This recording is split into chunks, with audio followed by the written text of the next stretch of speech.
You are now tuned into Then Radio. If you enjoy our videos, we ask that you consider joining our Patreon to support our channel. Don't forget to like and subscribe so that you never miss a new video. We hope you enjoyed today's episode, and as always, thank you for watching.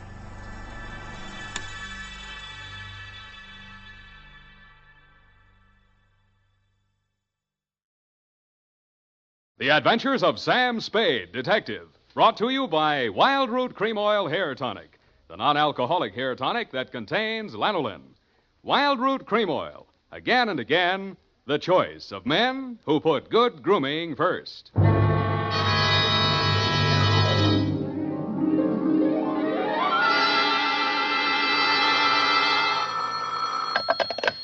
Sam Spade Detective Agency. Are you still there? I believe that interpolation is hardly rhetorical, Mr. Spade. To what have you been up, if you'll pardon the expression? And has that girl regained her facilities? I wouldn't know, but her faculties are as good as ever, if you'll pardon the expression. Mr. Spade, sometimes I think you're a regular philanthropist. Don't you mean philanderer? How much money did you make out of that case? Well, I broke even anyway. That's what I mean. You're a philanthropist. Well, you know best, Bernadine. By the way, was that man really murdered with a buzzsaw, or was that just publicity? He really was, Bernadine. Why? There just happened to be one lying around. Oh, I don't mean that. Why was he killed? For the Wheel of Life. Oh, You're not going to ask what that is? some curio, no doubt. Listen, Bernadine, the Wheel of Life is, oh, well. I suppose I don't have to tell you to stay where you are. Just sit quietly with your book in your hand, and I'll be right down to dictate my report on the Wheel of Life caper.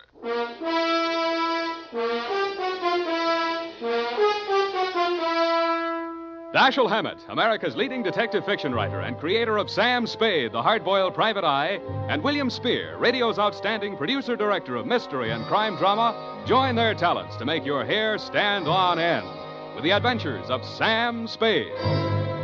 Presented by the makers of Wild Root Cream Oil for the hair.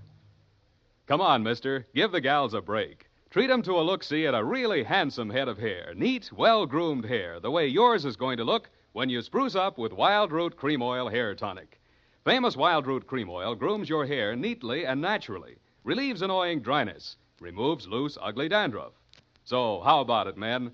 Why hold off any longer when now's the time to get Wild Root Cream Oil Hair Tonic? Again and again, the choice of men who put good grooming first. And now, with Howard Duff starring as Spade, Wild Root brings to the air the greatest private detective of them all in the Adventures of Sam Spade.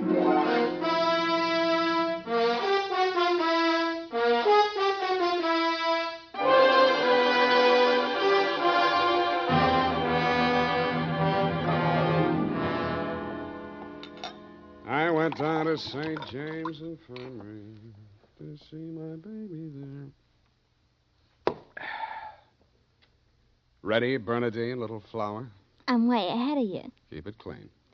No more than 3 erasures per page. Okie dokie? Doke. I mean date. Oh, I'd love to. July 11, 1948. To Detective Lieutenant Dundee, Homicide Detail, San Francisco Police. Subject, the Wheel of Life caper. Now, don't go away, Bernadine.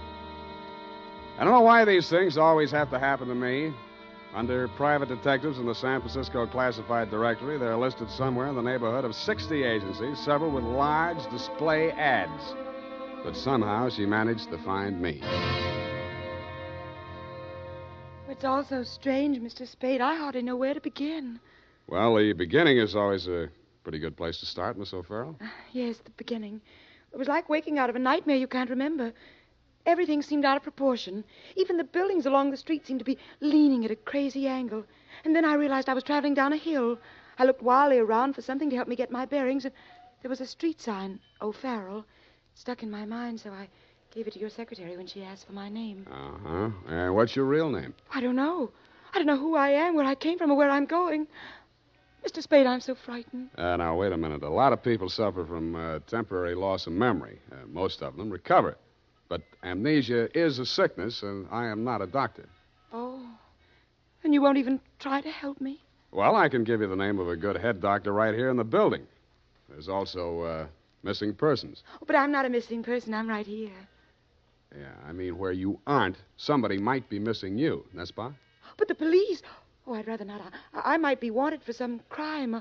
How do I know? You sure you want to find out? Oh, yes, I do. It's terrible not knowing. But I want to find out for myself. Can't you understand that? What do you think I can do for you? You might save my life. From what? I'll try to tell you exactly how it happened. First, I looked at my watch. It was 3 minutes past 10.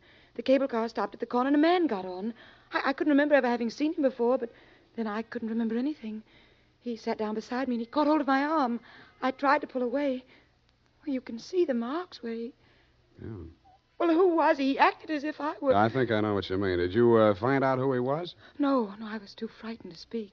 What did he say? He sort of growled it out of the side of his mouth, but it sounded as if he said, Lathrop wants to see you. Mm-hmm. You remember anybody named Lathrop? I can't remember anything before 3 minutes past 10 this morning. Well, let's go on with since then. The guy grabbed you, said somebody named Lathrop wanted to see you, and then what? I went into a panic. I managed to jerk away from him, and I jumped off the moving car, and then I looked in the classified section, and I found you. Why me? I don't know. The name, I guess. A spade to dig up my past. Please, Miss O'Farrell.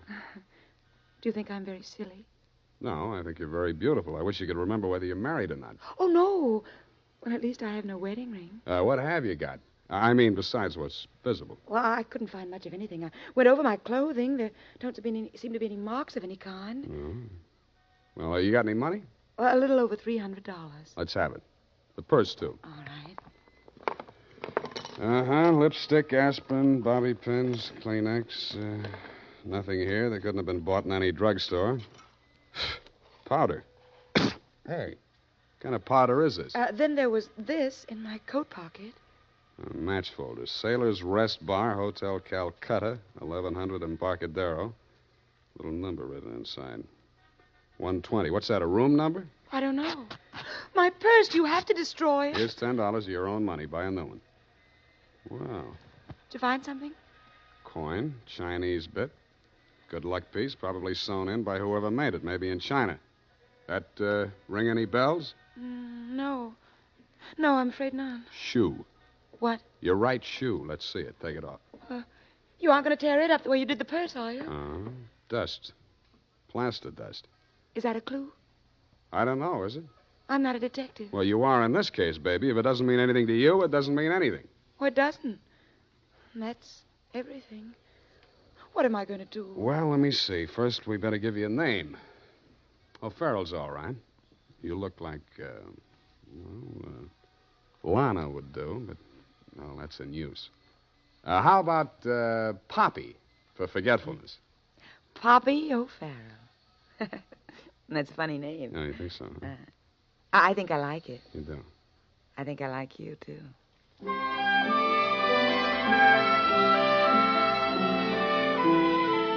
I liked her, too. There may have been blanks in her brain, but the rest of it figured. In the elevator, I started adding it up, and by the time we reached the street floor, it came to quite a tidy sum. Where are we going, Sam? Far, I hope. But first, we're going to find you a place to stay. Oh, yes, we must be practical. No use overdoing it, huh? Oh, no, Sam, I didn't mean... Wait. What's the matter? You remember something? That man, the one who followed me this morning, he's standing right out there waiting. The one in the straw hat leaning against the newsstand? Yes. Where are you going, Sam? You stay here. I just remembered something I hoped I could forget. Hello, Shuggy. What brings you back to town? Do I know you? That doesn't matter. I know you. The name you were using when you blew this town was Shuggy Bellows. You wouldn't take the risk of showing your face here again unless the caper was worth it. You got a big nose. Keep it clean. You've been tailing that girl all day. Why? Dame? What dame? Who's Lathrop? I don't remember. Okay, I'll give you a chance to think it over. Hey, officer! You dirty shamus yelling No, no, you don't. Come here. Here, what's going on here? Break it up. Oh, Mr. Spade. Is this fella giving you trouble now? Yeah, what kind of a beat are you pounding here, Clancy, letting a cheap grifter like this walk around with an armpit full of gun? Or are they handing out permits to characters like these days? Well, now, how about that, son? Have you a permit now? And a gope copper. Oh, so one of them clever lads he is. Well, come along, me bucko, before I lose me temper and give you your lumps now. Stout Okay, fellow. I'm coming. That's better now. Much obliged, Mr. Spade. I'll pay you for this, shamus. And a goop to you, too.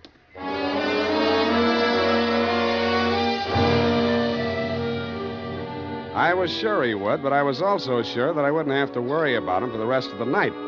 I checked Poppy O'Farrell in at the Belvedere, locked her in her room, and told Tiny Stover, the house dick, to keep an eye on her. When I left him, he was, and he seemed to be enjoying his work. Then I headed for the Embarcadero.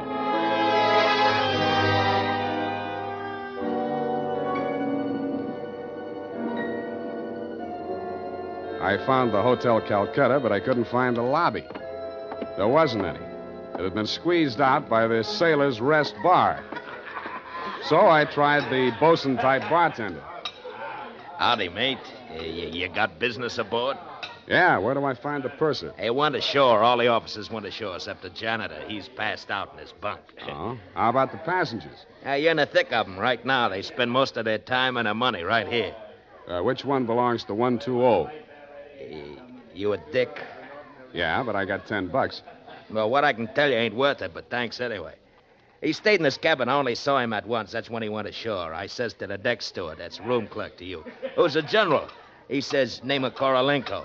I noticed him because he was a real creep, see? 6'4", a solid brass. His head stuck up in the air, and he didn't move nothing from his stern to his shoulders. A real Frankenstein. Do I keep it then? Yeah. Do I get a look at his room? Yeah, sure. Go ahead. Who's stopping you?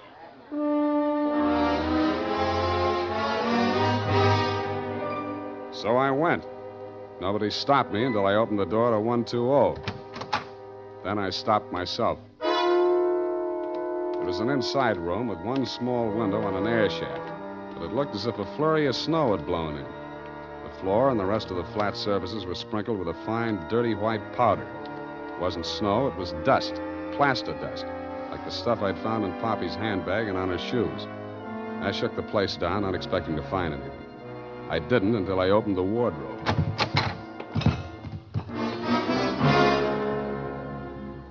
It was the body of a well-dressed ship surgeon, but his uniform was rumpled, torn, and bloodstained.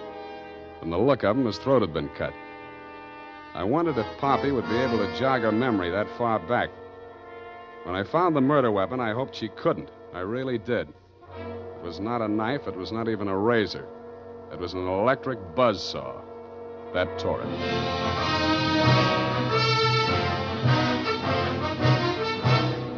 The makers of Wild Root Cream Oil are presenting the weekly Sunday adventure of Dashiell Hammett's famous private detective, Sam Spade.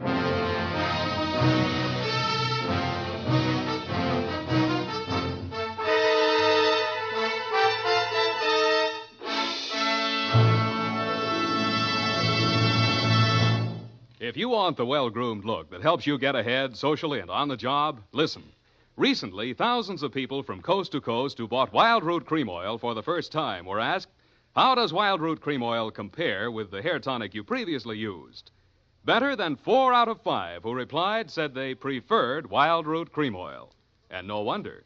Wild Root Cream Oil grooms the hair neatly and naturally, relieves annoying dryness, and removes loose dandruff.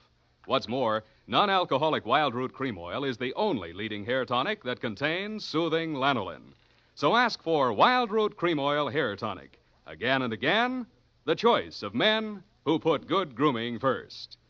By the way, smart girls use Wild Root Cream Oil, too. And mothers say it's grand for training children's hair.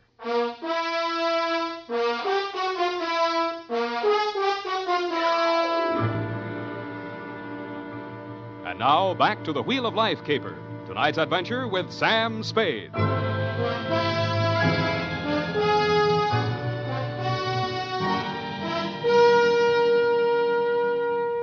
Times being what they are, I could use a little publicity. And so could you, Lieutenant Dundee, what with the elections coming up and you with no promotion all these years.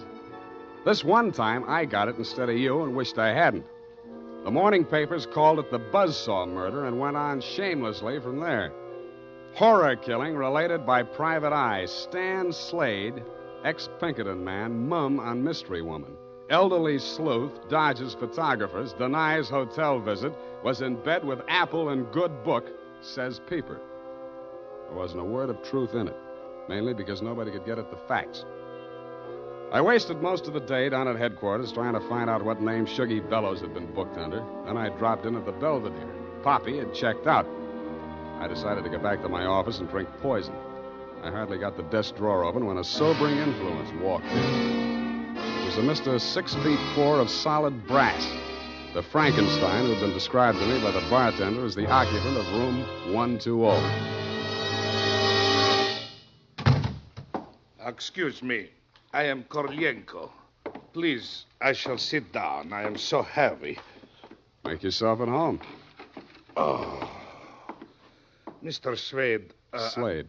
Excuse me. I am so heavy. I am Korlienko. So you told me. I am really Spade myself. So, why are she hiding from me?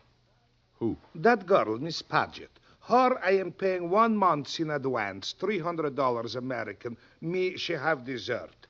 I am not rich, only moderately wealthy. But you understand, it's not question from money alone. That ship's doctor, he was most kind to me. He cared to me even after I arrive.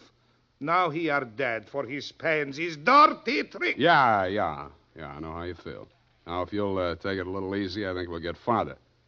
You say this girl's name is Paget, and she traveled with you. From Macau, where she is the Florence Nightingale for Portuguese hospitals, forcing me to employ her, all others being Chinese nuns. That figures.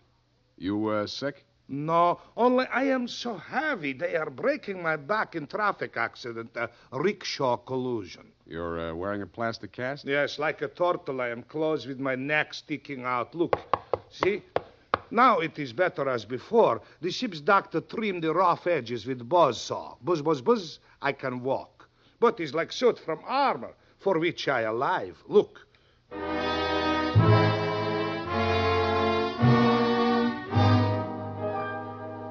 I looked again where he opened his shirt front, exposing the gray-white shell of plaster that surrounded his trunk from collarbone to hips. In a 6-inch circle over the left side of his chest, I counted 4 bullet gouges. I dug one of the slugs out and examined it. It was .32 caliber. The plastic cast, which was molded to the shape of his body, was no more than 1 inch thick. I didn't see how it had stopped the slugs, but it had. About then, the parts of Korolenko that were not held rigid in the cast began to tremble violently. Why are they doing this? Why? To a virtually helpless man. Why, Mr. Spade? Why? Where did you have that cast put on? Don't I said Macau? The Portuguese hospital there? The same. They are hanging me up with the neck and plastering me. Comes great pain, they put me to sleep from anesthetic. I are waking up in ambulance arriving at shipboard. Why you wish I should tell you my operation? More important things we should be discussing. I think so, too. I think Miss Paget and her friends had something they wanted to smuggle out of Macau and into San Francisco, and you're it. Oh, excuse me. I am not comprehensible. Look, I mean, while you were out with the anesthetic, they planted the goods, whatever they are, in or under your cast. Oh, that is why I am so heavy. The wheel. The what? The wheel. Look, I'll show you. He hauled a manila envelope out of his overcoat pocket and waved it in my face. I took it over to my desk and fished out the contents.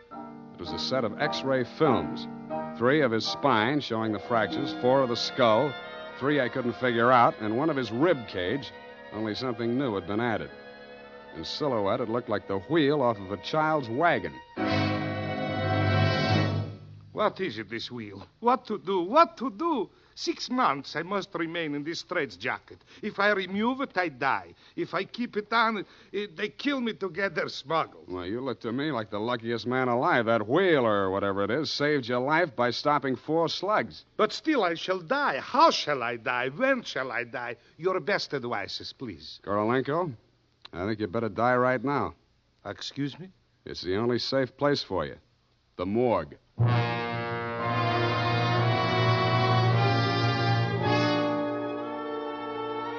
I called my friend Maxie the morgue man, gave him pitch number 137596. He agreed to play along.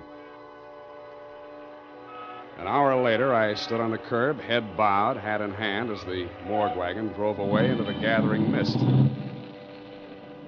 Stay facing away, What do you want, Shuggy? I want to blast this gun straight through you, and I will if you give me any excuse at all. You sound like you mean that, Shuggy. You're getting smart, Shamus. Now get going. Where to? Mr. Lathrop wants to see you.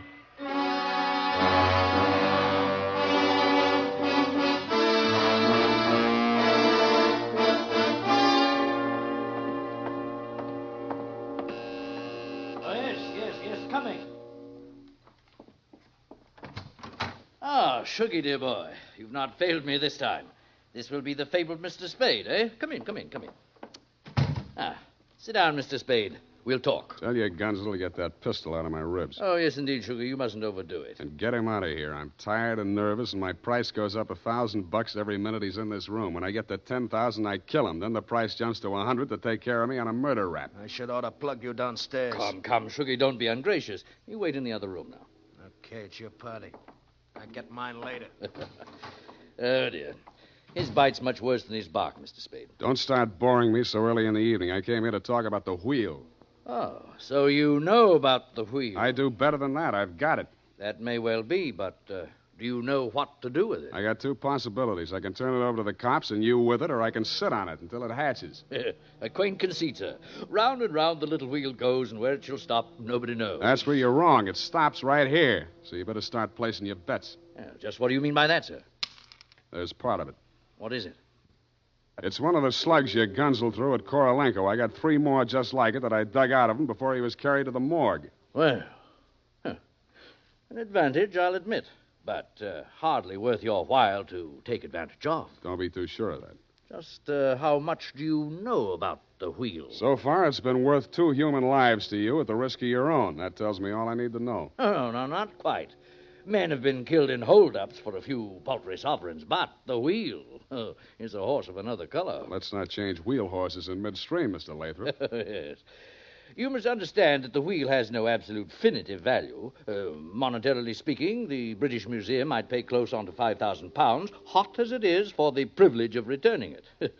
Occidentals aren't the puka sahibs that they once were in the Orient. The theft of the wheel, if countenanced by the Western powers, would have most grave consequences. Most grave. Are you attending, sir? Wake me up when you get to the point. Well, the point, sir, is this. That little wheel of gold, is the wheel of life, which the Buddha himself is said to have received into his hands from paradise. Now, given such a relic, a few old Buddhist monks can set up a shrine which, even in the most miserable surroundings, can attract enough pilgrims to outgross Radio City, Madison Square Garden, and Miami Beach in season. To say nothing of Hialeah. Yes, quite. In short, we propose to act as booking agents for the wheel on a royalty basis with a percentage of the house. Mm-hmm. Why did you bring it to San Francisco? But good gad, sir. Were we to bargain in the Orient, we should be hacked to pieces in our beds. I'll settle for a lump sum and let you do the bargaining. And your price, sir? We can talk money later. First, I got to give the cops somebody for the doctor's murder and for Korolenko. Well, that ought not to be too difficult. When may I expect delivery? I'll check on it. I went down to St. James Infirmary. City morgue. Maxie, Sam Spade. Yeah, Sammy. Deal's okay. Send it up. The address is... Sam, wait. Yeah? Sam, he ain't here no more. What happened? Somebody claimed him. A girl. Said she's his daughter. What did he do? Went on playing dead like you told him to. Maxie, where did she send him? Avalon Mortuary, corner of Lynch and Haight. Okay, by the way... Yeah, Sammy? Maxie, put some clean sheets in that morgue wagon, size 16. I may be your next passenger.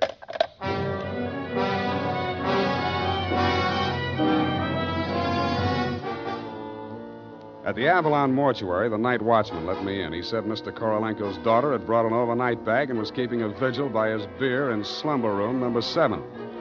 I approached on tiptoe. Just as I reached the door, I heard the most terrible sound I've ever heard. It was a buzzsaw biting into plaster. How deep, I didn't like to think. I did the first thing that popped into my head. I grabbed up a lamp from a console, smashed the bulb, and plunged it into a vase of flowers. As luck would have it, slumber room number 7 was on the same fuse box. As luck would not have it, I was facing a desperate woman in the dark. I hugged the carpet while she emptied her gun. I hoped she didn't have a spare. I forgot about the buzzsaw. The room lighted up momentarily from the lights inside my head, and I staggered back against the wall. I waited for her to get her bearings again. There was no hope of me getting mine. Then I heard a big, hollow thud. The whole room shook, and the lights went on. Poppy O'Farrell and/or Paget lay on the floor under the stony weight of Korolenko plus 60 pounds of plaster. Get up! Get up, you crushing me. I can't. I am so heavy. You comfortable there, Korolenko? Comfortable in such situation? Do you ask the turtle, are he comfortable? Is Faker on bed of nails? He's equally here as elsewhere. Yeah, okay. Just hold her there until I get a statement. And he did. Item, statement by the aforesaid. It was like waking out of a nightmare you can't remember. Everything seemed out of proportion. That was Even her the buildings story, along and the I street seemed- had to admire the way she stuck to it. But if you keep trying, I'm sure she'll get back enough of her memory to confess that she planted the wheel of life in Korolenko's turtle shell when she decided to double-cross Shuggy and Lathrop. They never tumbled to her hiding place. They were gunning for Korolenko because they thought Poppy was working with him, which was true in a way, but not the way that they thought. That's why they tortured the doctor in an effort to learn Kay's whereabouts. I understand your boys have picked up the rest of the trio, and they can tell you everything except why I conceived the brilliant idea of having Korolenko play dead. Between you and me, amnesia's a handy little gadget to have around, Dundee. I'm trying to draw a few strategic blanks myself. Period. End of report. Pardon me, Mr. Spade. Yes. There are just a few little coincidentals that I do not find entirely reprehensible. Such as? Well, I don't want to appear lucid or anything of that type. Believe me, you doesn't. I mean, don't it? Oh, you say the sweetest things. But it's about the wheel. Oh, yes, the wheel. Well, I'll tell you what you do. You type that up. I've got a call in about that now.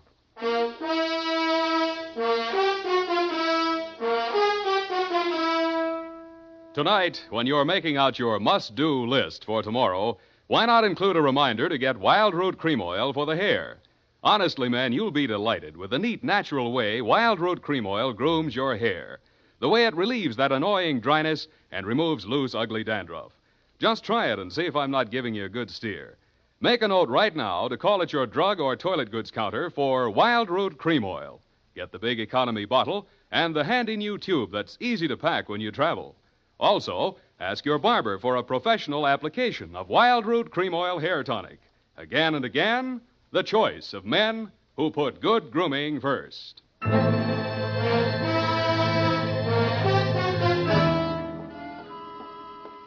you ascertain the lowdown on the wheel of life? I certainly didn't. No, we won't know about that for 6 months. Because definitely, that plastic cast has to stay on him. Doctor's orders, you know. Oh, but I won't be here 6 months from now. You can say that again. But I won't be here 6 months from now. Stop repeating yourself. But you just said you can say that again. Yeah. Just as distinctly as if I was sitting here. Uh-huh. That's what I like about you, Bernadine. A woman of distinction. That's what you are. Well, if you want to take me dancing, why don't you just say so? Bernadine. It's leap year, and I always say discrimination is the better part of value. You are absolutely corrupt. Well, I'm glad I'm right about something.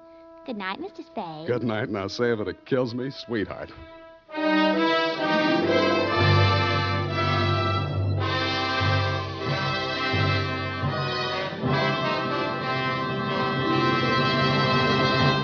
The Adventures of Sam Spade, Dashiell Hammett's famous private detective, are produced and directed by William Spear. Sam Spade is played by Howard Duff.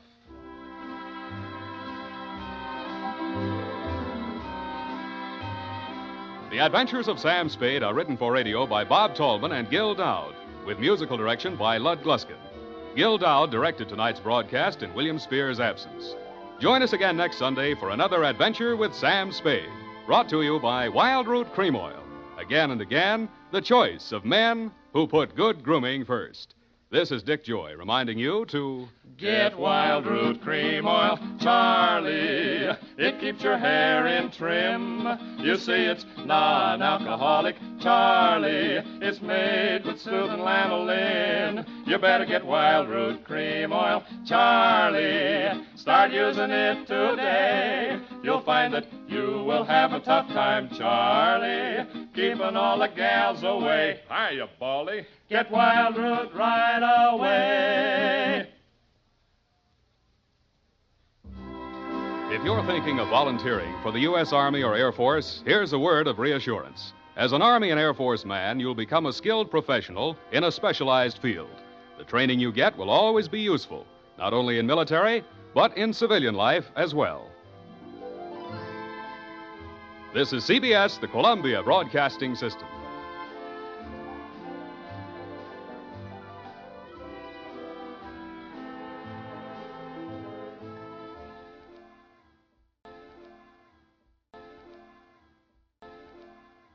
The Adventures of Sam Spade, Detective. Brought to you by Wild Root Cream Oil Hair Tonic, the non-alcoholic hair tonic that contains lanolin. Wild Root Cream Oil. Again and again, the choice of men who put good grooming first. Sam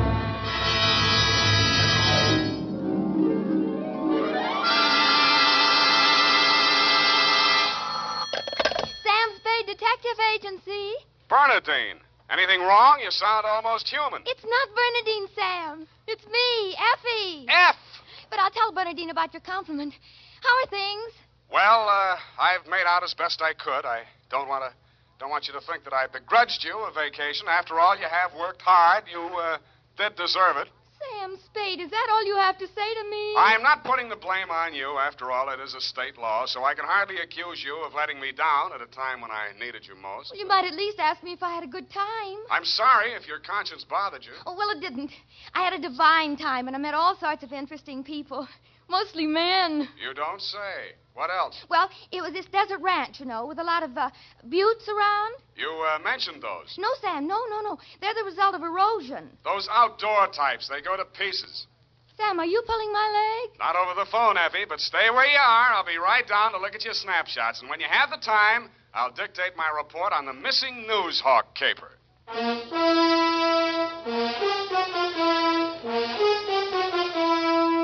Dashiell Hammett, America's leading detective fiction writer and creator of Sam Spade, the hard-boiled private eye, and William Spear, radio's outstanding producer-director of mystery and crime drama, join their talents to make your hair stand on end with the adventures of Sam Spade. Presented by the makers of Wild Root Cream Oil for the hair. Wild Root Cream Oil. That's the famous name to remember, men, next time you buy hair tonic. And look what Wild Root Cream Oil does for you. It grooms your hair neatly and naturally. Wild Root Cream Oil also relieves dryness and removes loose, ugly dandruff. Yes, men, Wild Root Cream Oil is your shortcut to really handsome hair. So be smart. First chance you get Wild Root Cream Oil Hair Tonic. Again and again, the choice of men who put good grooming first. And now, with Howard Duff starring as Spade, Wild Root brings to the air the greatest private detective of them all in the adventures of Sam Spade.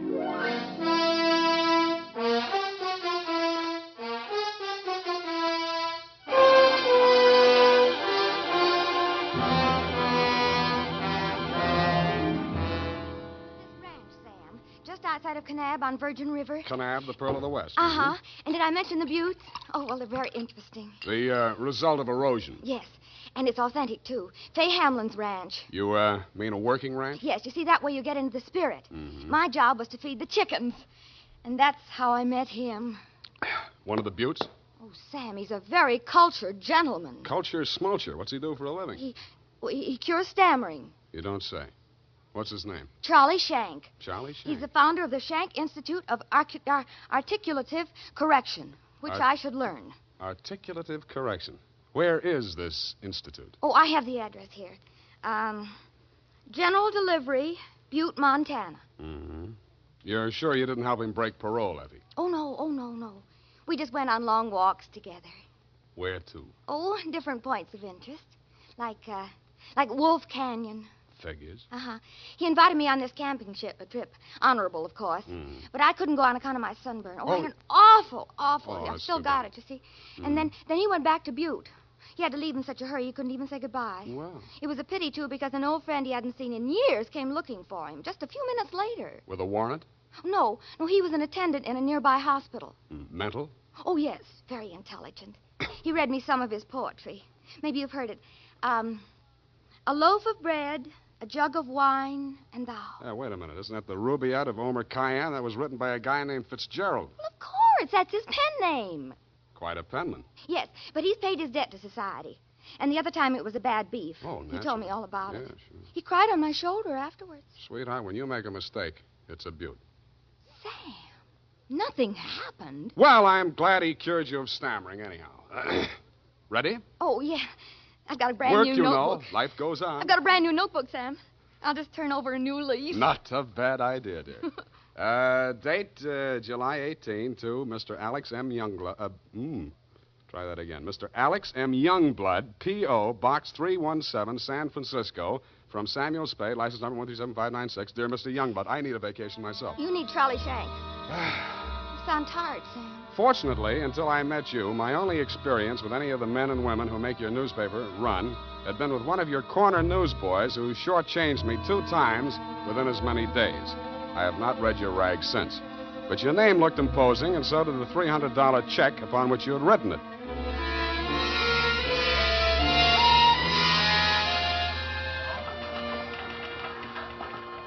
Per your instructions, promptly at 4 p.m. on the 15th inst., I munched through the litter of your city room toward a door marked A.M. Youngblood, publisher, managing editor, and city editor. I wondered if you were ambitious, frugal, or 3 men. I did not know that you had good taste until I saw the trim, 20-ish, and toothsome secretary in your outer office. Hello. You're new here, aren't you? Well, I'm not exactly here. I'm just here to see Mr. Youngblood. Oh. The name is Spade. Samuel Spade? Sam, except to my most intimate friends. Well, my advice to you, Sam, is to beat a hasty retreat. He's in a foul mood. Oh? Why? Is he blind or older than he feels? I refer, of course, to your spectacular charm, Miss, if I may call you Miss. Please, this is neither the time nor the place. My name is Phyllis Watson, and my phone number is in the directory, if you're really interested. I could be. Thank you. And if a man answers, tell him you're my French teacher. Oui. You better go in now. If you're late to an appointment with him, you're through. Do you have any more words of wisdom? No, but I hope you can do something to improve his state of mind. He's been awful lately. Good luck, Sam. Thank you, Phyllis Watson. Come in, come in. There. 1 minute past 4. You must be Mr. Spade. That's right. You're almost late. Sit down, Spade. Cigar? No, thanks. Well, don't expect me to offer a drink. You aren't a drinker, I hope. You don't listen to the radio, do you? Well, you'll not drink in this office. Nothing here but a cooler filled with water from a clean, gurgling, laughing mountain stream. You sound like a reformed drunk, Mr. Youngblood. What's that? Well, it was a good many years ago. If you don't mind, I'll just paste up the weather report for my morning edition before we talk. Oh, you do that too, huh? Yes, obviously. And with good reasons. I remind myself that I was once a copy boy, and I find it a splendid way to, at least once each day, to lower myself to the level of the working man. There we are. Very hot in Phoenix, I see. Mm-hmm. Just what do you want a detective for, Mr. Youngblood? I was coming to that, Mr. Spade. Sorry. Now, well, first let me warn you that your assignment is a highly confidential one. They all are. In this case, a man's life may be at stake. Mm-hmm. The situation... My newspaper, at my order and under my guidance, has launched a campaign against crime. Not aimed at the petty criminal, but at the easy-living leeches at the controls of the rackets, the hoods in bankers' clothing, the mansion-house parasites who direct the pickpockets, the second-story men, the housebreakers, who gamble away $500,000 a year and pay income tax at only don't go a to fraction pieces. of that amount. Yes, I understand. You're after the boys on the safer side of the fences. Nicely put, Spade, yes. Thank you. Well, the long and short of it is this. The author of the expose series, Ray McCulley, my top crime reporter, has been missing for 2 days. I want you to find him. What makes you think he's still alive? Good heavens, Spade. Why must you suggest that he isn't? Because if I were a mansion-housed parasite in danger of being unhoused by a newshawk, I'd see said newshawk standing in a cement block on the bottom of the bay. I will accept that only when no stone has been left unturned. Every straw and every haystack has been searched. Every... nook and cranny? Yes. Sounds as though you need at least one police force, Mr. Youngblood. Now, why don't you just... No. Impossible. We've already had a brush with the police over the expose. I'll not be dictated to at this stage of the game. I started this investigation, and I'll finish it alone. Well, it's a pretty big order, Mr. Youngblood, but times are tough. I'll see what I can do. Good. I hereby turn over to you all the resources and power of this, my newspaper. When one of my reporters is in trouble or danger, sir, I will spend every penny of my fortune, if necessary, to deliver aid and succor to his side.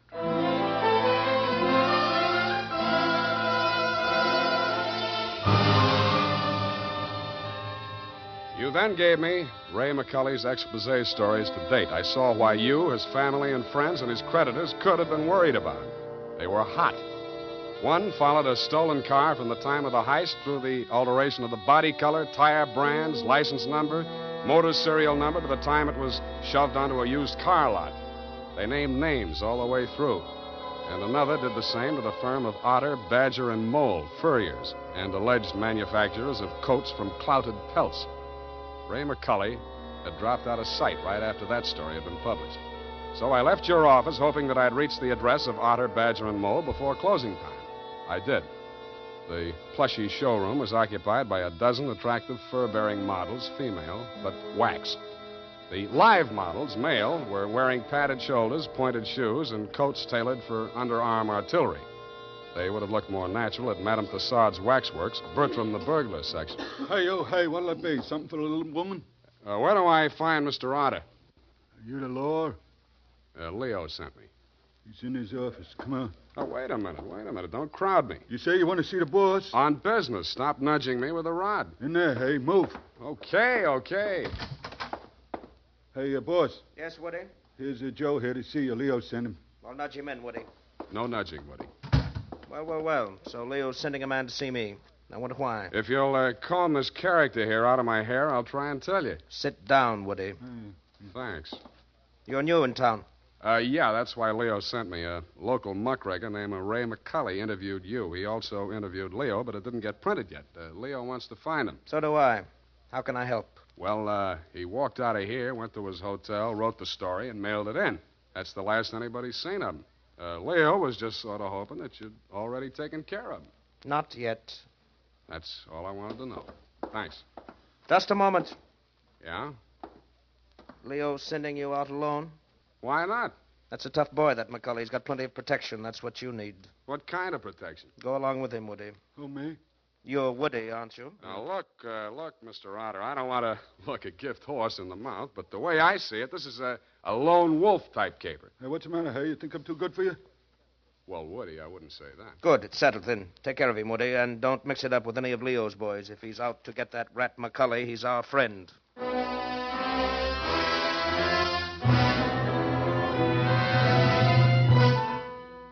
I was beginning to wonder who Leo was. I'd grabbed the name off a calendar on the wall, Leo's Van and Storage. I didn't know whether he was the Leo Mr. Otter didn't like, and I hoped I wouldn't find out. The best way I could think to keep from finding out was to shake Woody. On the way uptown, I walked him past 4 police stations. Crossing Market Street, I pushed him straight into the arms of a traffic cop who begged his pardon and let me off with a warning. At the Blue Bottle Bar and Grill, I gave Joe, the bartender, the Mickey Finn sign, but Woody liked it. He ordered another. Then he said he knew a place on Columbus where the drinks were even better. It was called Leo's Place. I wondered if that meant anything. Hey, oh, hey. Who, me, huh? I want your drink. Don't you like this joint? Yeah, sure, it's fine. We're not getting anywhere, though. You really take your work serious. Me, when I go gun for somebody, I go where I'm least likely to succeed. You live longer. Yeah. Woody, what do you know about this guy, McCully? You hear the boss. He says he's a rat. Yeah, but he said he's got plenty of protection. Who's furnishing it? Well, you see, there's a... Boy, oh, boy. Look at what just walked in. I looked. What I saw was not disappointing. She was wearing a skin-tight black satin with a plunging neckline and a new look only in places where it didn't matter. But she still looked enough like your secretary, Phyllis Watson, to be out of place in Leo's place. She didn't stay there long. She made a beeline through the kitchen to the rear exit. I made a beeline right after her. Woody was breathing down my neck as I started up the rickety outside stairway at the back of the building. I stopped the landing and turned around to face him. See you later, Woody. I didn't wait to see if he made it all the way to the bottom of the stairs. I was more interested in what was going on at the top. A door had opened, and Phyllis stepped inside. The man who let her in looked like Ray McCully. Who are you? The name is Spade. I don't know that name. Your boss hired me to find you. Private Dick? Yeah. Can I talk to you for a minute? Sure. Put your hands behind your neck and walk up slow. Okay. All right. Go inside. What's the matter? You're not acting glad to see me. This is the guy, Phyllis. Yes. Alex hired him this afternoon. There, you see. Now, what do you want me to tell Youngblood? You're not going to tell anybody anything. Oh.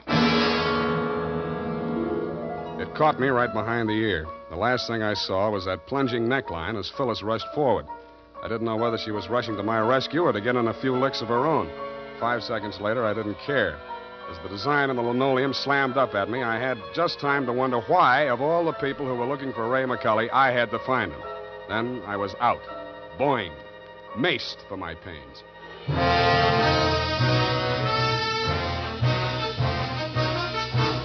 The makers of Wild Root Cream Oil are presenting the weekly Sunday adventure of Dashiell Hammett's famous private detective, Sam Spade.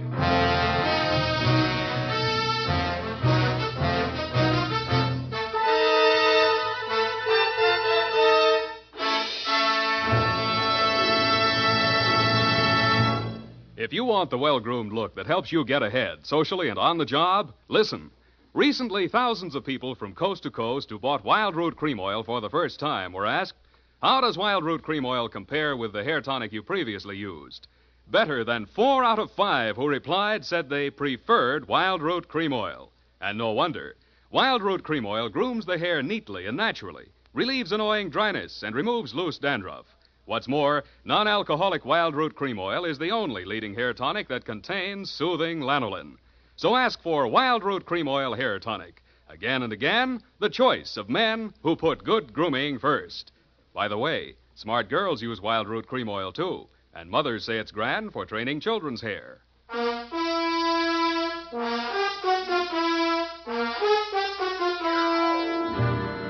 And now, back to the missing Newshawk caper. Tonight's adventure with Sam Spade.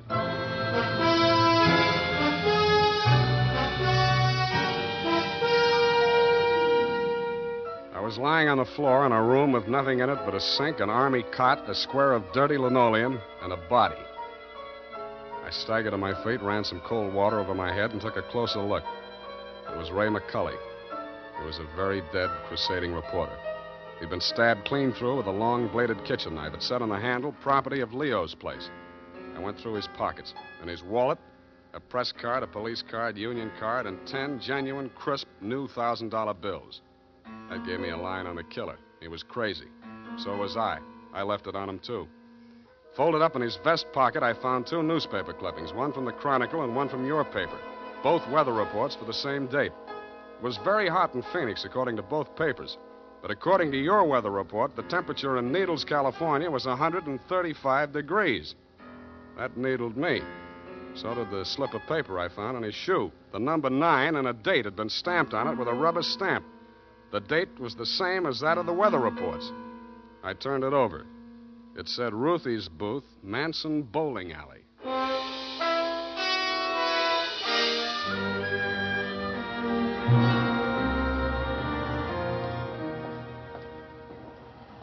Don't tell me, let me guess. You're the cigar type. Coronas or Panatellas? Thanks, I'm just shopping. I got a nice line of notions. So have I. No, I mean the dolls, the Hollywood dolls. You know, for the bed. Only $1 plus tax. Very reasonable. Say, what's on your mind? Leo sent me. Oh. Are you going to collect the slips hereafter? Well, not tonight. You see, I'm sort of a troubleshooter. Leo's checking up on some of the numbers that didn't come out right. Listen, I'll tell him to his face. I don't want any part of those wrong numbers. They're scary. Nuts. Who bought this one? Let me see. Oh, last Thursday. Oh, number 9. How can I forget? He put $500. And honest, if he's been around once, he's been around 100 times to see if it paid off. Did it? What's his name? Mr. Spinelli. He buys a slip every day. And if you ask me, he's learned his system. Because he's been winning, you know. Dimes and then $1 and then $5. And then when he come in with 500 on number 9 until he dropped dead, did it win? Where does he live? It did. Wait, I'll look on the sheet. Hey, somebody else was in just this afternoon. Give me that address. Hurry up, will you? Well, it's right around the corner on Manson, 810. Say, maybe that's his system, 8 and 1. Don't that add up to 9? Hey, what's the matter? Where are you going in such a rush?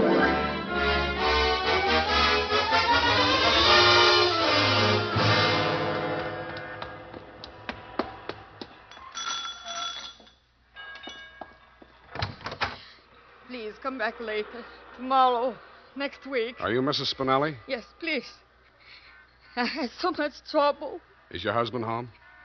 Oh, my poor man. They take him away. He's dead. Oh, I'm sorry. How did it happen? Who are you? I'm a detective. Maybe I can help you. May I come in? All right. Come on.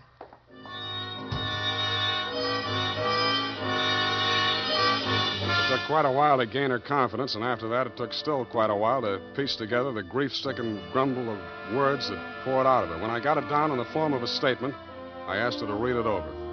Item: statement by Mrs. Arturo Spinelli.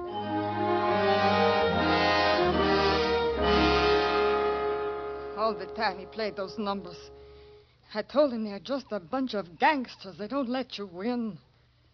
Then he met this man McCulley, a writer for the newspaper. My husband says this man shows him how to win. He wins and wins. Then he goes to bank and takes out all our savings. I begged to him not to do it. But no, he was greedy. And this McCulley poisoned his mind. Sure, he won. He brought the money home in his hand. $10,000. I don't want it. I'm scared. I took it while he was sleeping with wine and gave it to the men. I tell him all I want is the 500. He tried to tell me we do good. We help catch the big gangsters. I say we don't want to do so good we get murdered in our beds. So he says, okay. But if I change mine, here is address. I don't change my mind. Because already my husband, he is dead. Has home. Stabbed. No, I don't change my mind.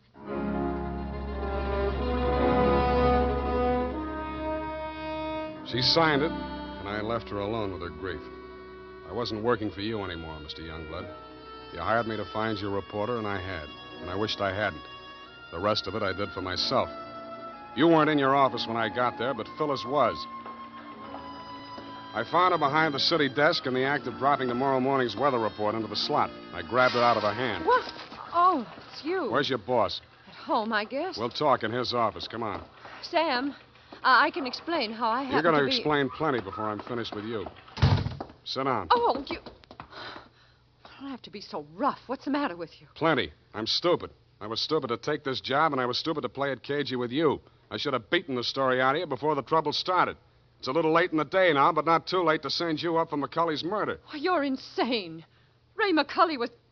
I'm the only one who ever tried to help And him. I'm the only one who can place you in that room, not 10 minutes before the murder. I told you I can explain Stop why... trying to save your own skin. Spinelli was only one of a 500,000 poor dumb yucks that lose their nickels and dimes and dollars every day in the policy racket. Only he had the bad luck to win. There won't be any more lucky dead people like him if I have to make a patsy out of you to stop it. It won't stop it. Nothing will. Ray talked big and brave like you. Now he's dead. Yeah, with $10,000 dirty money in his wallet. I won't let you say things like that. Ray was an honest reporter, too honest. He thought Youngblood meant what he said about that cleanup campaign. Yeah, he did. He wanted to run this town by himself, clean up his competition. When Ray started collecting material on the numbers racket, he still thought Youngblood was on the level. But that was before he stumbled onto the thing about the weather reports. Yeah, that was a new one. The old Dutch Schultz mob used to add up the stock market quotations. If they cheated, they knew their customers weren't good enough at arithmetic to prove it. But who knows how hot it is in Phoenix unless they live there? I don't know what you're talking about. Listen, that's how the number game works, sweetheart. The suckers pick a number from 1 to 10, see? The operators tally up the slips, and the least popular for that day has to win. The weather report doesn't have to pass through the copy desk, and with Youngblood pasting it up with a few strategic corrections, it was easy to make their winners look as if they were on the level. Oh. But of course, you had no way of knowing that. You only watched them do it day after day. You know, I couldn't understand why he did those things. It seemed silly falsifying a weather report, but it didn't seem as if it could do any harm. What did you meet McCulley for? To get your cut of the 10 grand Spinelli was killed for? How dare you? I went there to warn him about you. Who killed him? I don't know. You're lying. All right, I'm lying. But I can prove that Ray was on the level. I've got the proof right here. The whole story he wrote on the numbers racket, even naming Youngblood as the head of it, his own publisher. I went there to get it. I was going to take it to another newspaper. Why didn't you? I can't tell you that. You don't have to. Mrs. Spinelli was confused, grief-crazed. She had to put the blame on somebody, and when she did, she got her revenge the only way she thought she could. She may have been right about that, but she killed the wrong man. Why didn't you tell me you knew who killed Ray? I wanted to give you a chance to tell me yourself. I'm glad you didn't.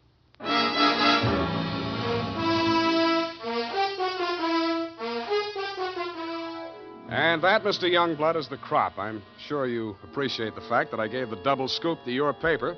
Like Mrs. Spinelli, I have my own ideas of vengeance. Besides, it may up your circulation a little, and you can certainly use a little extra money for your defense. By the way, who's Leo?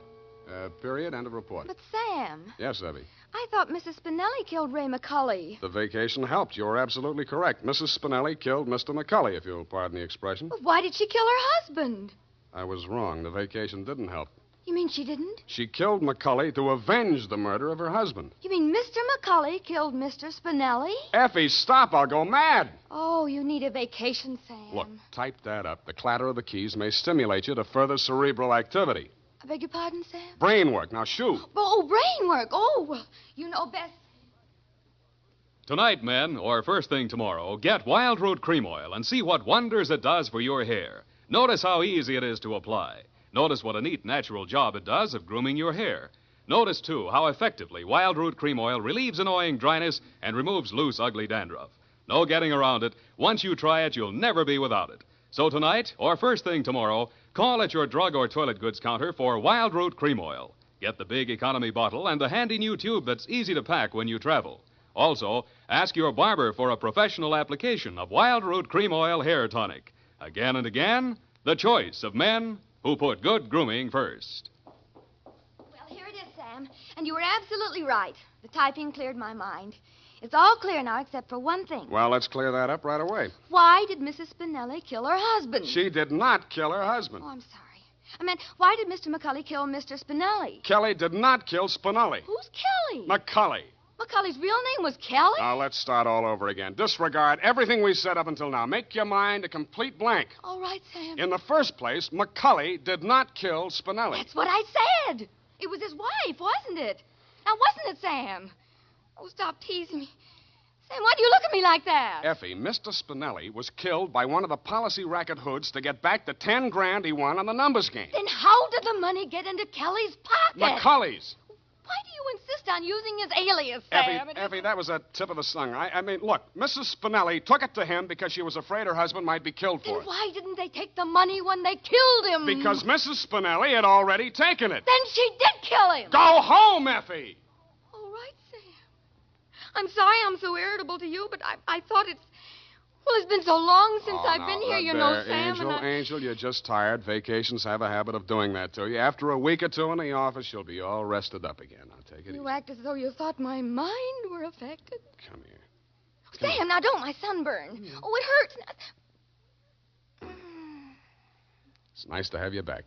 You look good, too. All tanned and healthy. It's great. I think my nose is peeling. Well, don't pick at it. I won't. Good night, Sam. Good night, sweetheart.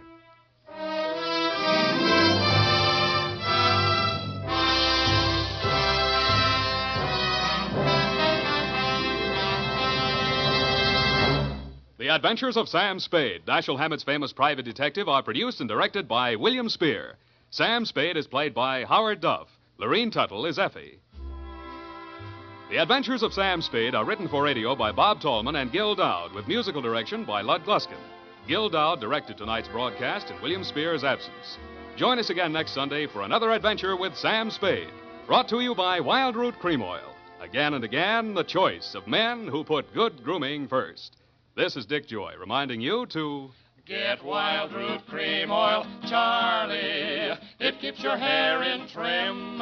You see, it's non-alcoholic, Charlie. It's made with soothing lanolin. You better get Wild Root Cream Oil, Charlie. Start using it today. You'll find that you will have a tough time, Charlie, keeping all the gals away. Hiya, Baldy. Get Wild Root right away. This is CBS, the Columbia Broadcasting System.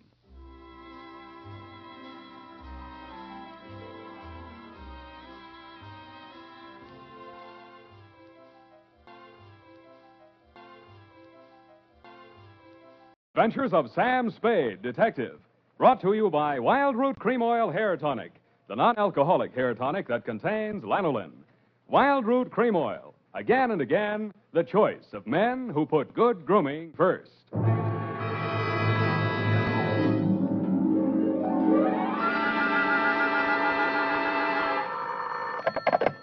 Spade Detective Agency. This is Mad Scientific Detective number 137596.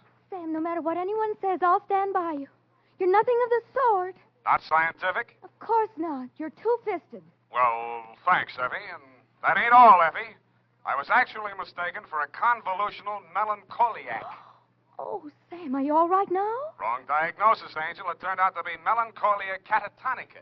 Oh, you poor darling. What is that? Well, it's a thing where you lie motionless and silent with fixed eyes and indifference to surroundings. Unquote. Sam, what happened to you? What hospital are you in? Can I bring you anything? No, Effie, I am now at large. Pull down the blinds, check the corridors for men in little white coats, and set a bottle in the window if the coast is clear. Oh. I'll be right down to dictate my report on the mad scientist caper.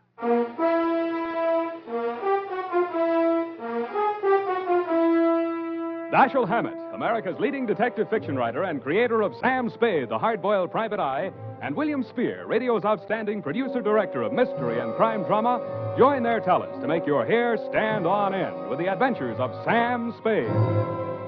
Presented by the makers of Wild Root Cream Oil for the hair. Nobody has to tell you that a neat personal appearance can have a lot to do with helping you get ahead on the job. Now, the first step to a good appearance is well-groomed hair. And I mean hair that's groomed with Wild Root Cream Oil. Wild Root Cream Oil always grooms the hair neatly and naturally. It relieves dryness, removes loose dandruff. Yes, men, to look your best at all times, spruce up with Wild Root Cream Oil Hair Tonic. Again and again, the choice of men who put good grooming first. And now, with Howard Duff starring as Spade, Wild Root brings to the air the greatest private detective of them all in the Adventures of Sam Spade.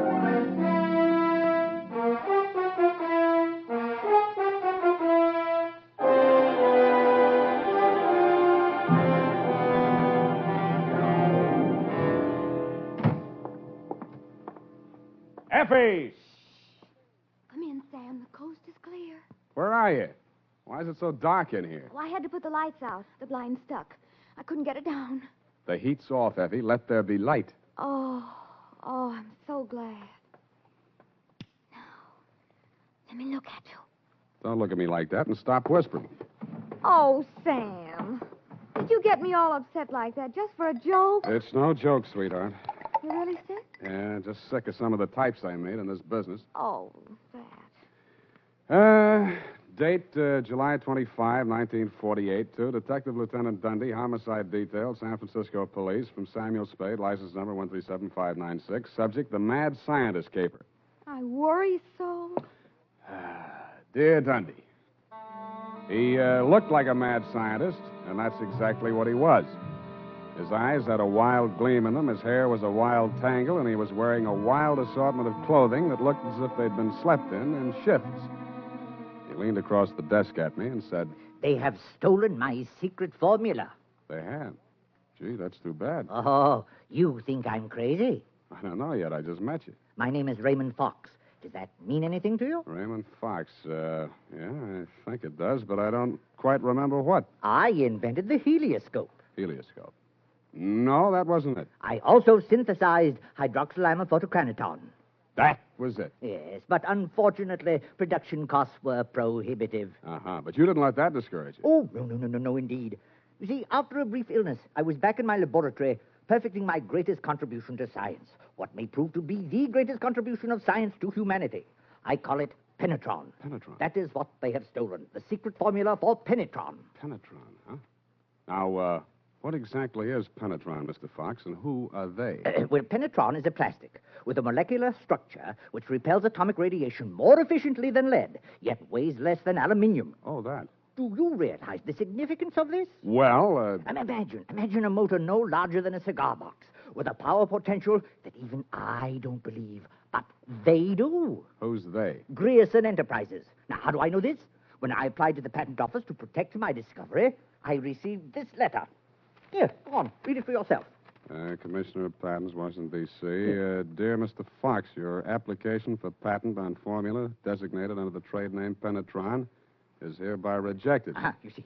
Both formula and trade name, together with descriptive material identical to yours, have been registered by Mr. Albert Grierson, Grierson Enterprises, San Francisco. Very truly yours, George Sherman, Acting Deputy Assistant Commissioner. There. You see? Yes. You don't need a detective, Mr. Fox. What you need is a good patent lawyer. Lawyer? I have one. A legal ball of fire named Roscoe Manning. You know this scoundrel? Yeah? He's got an okay reputation. And I am paying for it. $3,000 in retainers. And now he tells me he can do nothing. Insufficient evidence, he says. What is this outfit, Grierson Enterprises? Yeah, a snare in a delusion, with rented furniture, unscientific ventilation, and dirty work at the switchboard. Mm-hmm. How did they get hold of your formula? Well, it must have been while I was ill. They came and took it away. Out of your laboratory? Oh, well, what does it matter where? I've got to start someplace. Start with the man. I promise you he's a crook. If he steals from me, he's stolen from others. If we can prove that, then I have a case. Well, I can't promise you anything, Mr. Fox, but I'll see what I can do. Will $100 be enough for your retainer? Too much. 25 now, and the balance if I can do anything for you.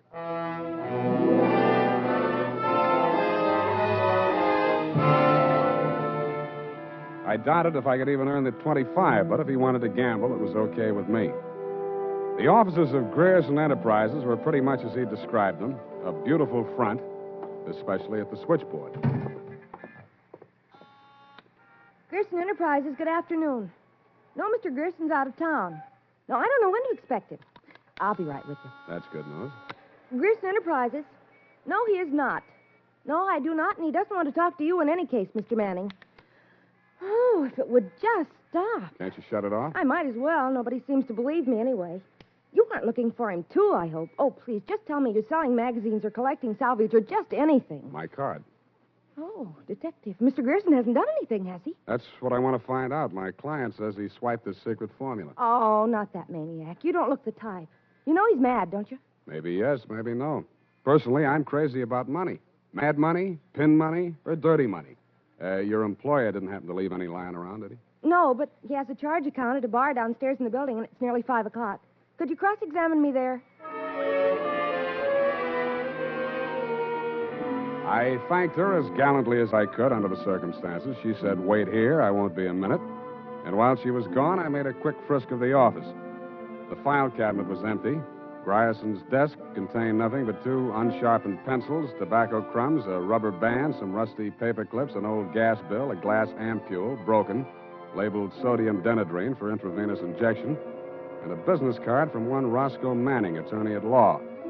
I stuck the card in my pocket, went back to the switchboard, and in less time than it takes to tell, I was calling her Lois, and she was calling me Sam over cocktails for 2. And that's all I know about it. I didn't think anything about his taking his correspondence out of the files. He often took work home with him. Mm-hmm. When was the last time you saw him? Oh, it's been nearly 6 weeks. You haven't heard from him in all that time? He was with Mr. Fox just before he left. They had a terrible quarrel. But then Mr. Gerson managed to get him calmed down, and they left the office together. And that's the last time you saw Grierson, huh? Yes, and it's all very strange. What did that maniac tell you? That Grierson swiped his invention. Do you believe that? I didn't even believe in the invention. Now I'm beginning to think it was worth stealing. Oh, Mr. Gerson wouldn't. He's a brilliant man, you know. What else has he invented? Well, I don't know. He always had a lot of projects, but of course he never took me into his confidence. Just exactly what is your job? Oh, it's quite simple, really. I just tell people he isn't in. Yeah. Look, sweetheart, you really mean to tell me it never occurred to you that there might be something slightly fishy about Grierson Enterprises? I know. Why should it? Because there's a smell of red herring up there. It's in the air. You mean Mr. Gerson's a crook? Well, what does that make me? Worry that out on his time. Drink up.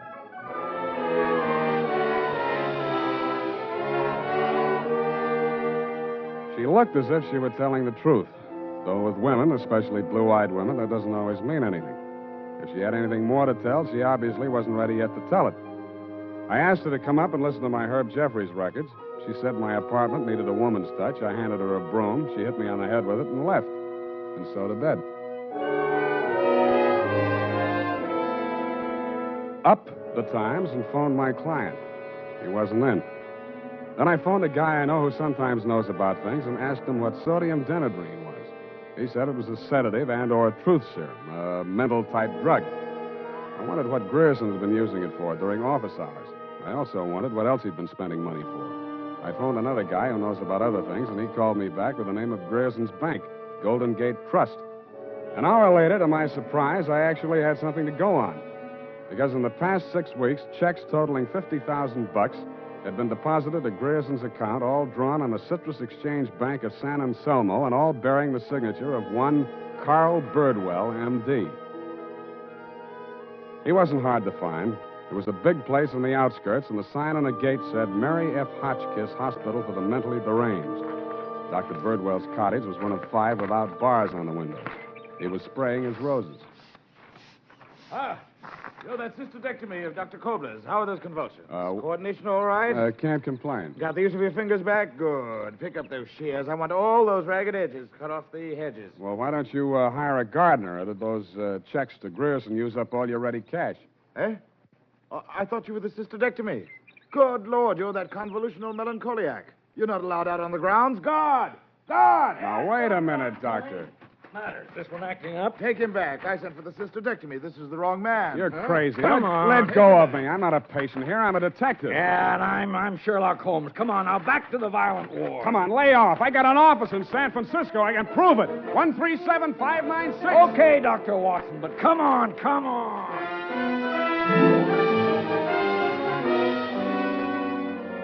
And in more time than it takes to tell, due to the guard's jiu-jitsu, I was disrobed, straitjacketed, and rolled into a wet sheet. A full-fledged inmate of the Mary F. Hotchkiss Hospital for the Mentally Deranged, which is exactly where I belong for having taken Mr. Fox's $25.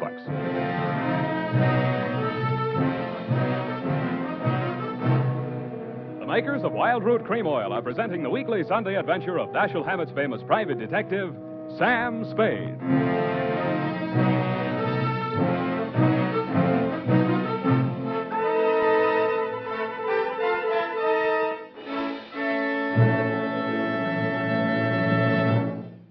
If you want the well-groomed look that helps you get ahead socially and on the job, listen.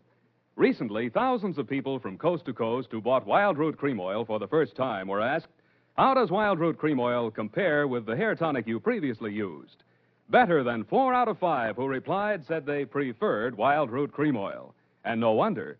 Wild Root Cream Oil grooms the hair neatly and naturally, relieves annoying dryness, and removes loose dandruff. What's more, non-alcoholic Wild Root Cream Oil is the only leading hair tonic that contains soothing lanolin. So ask for Wild Root Cream Oil Hair Tonic. Again and again, the choice of men who put good grooming first. By the way, smart girls use Wild Root Cream Oil, too. And mothers say it's grand for training children's hair.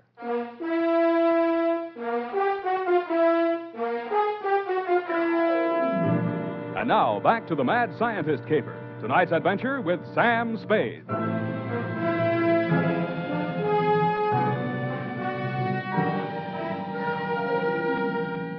I have been shot, stabbed, slashed, pistol whipped, and sapped into unconsciousness.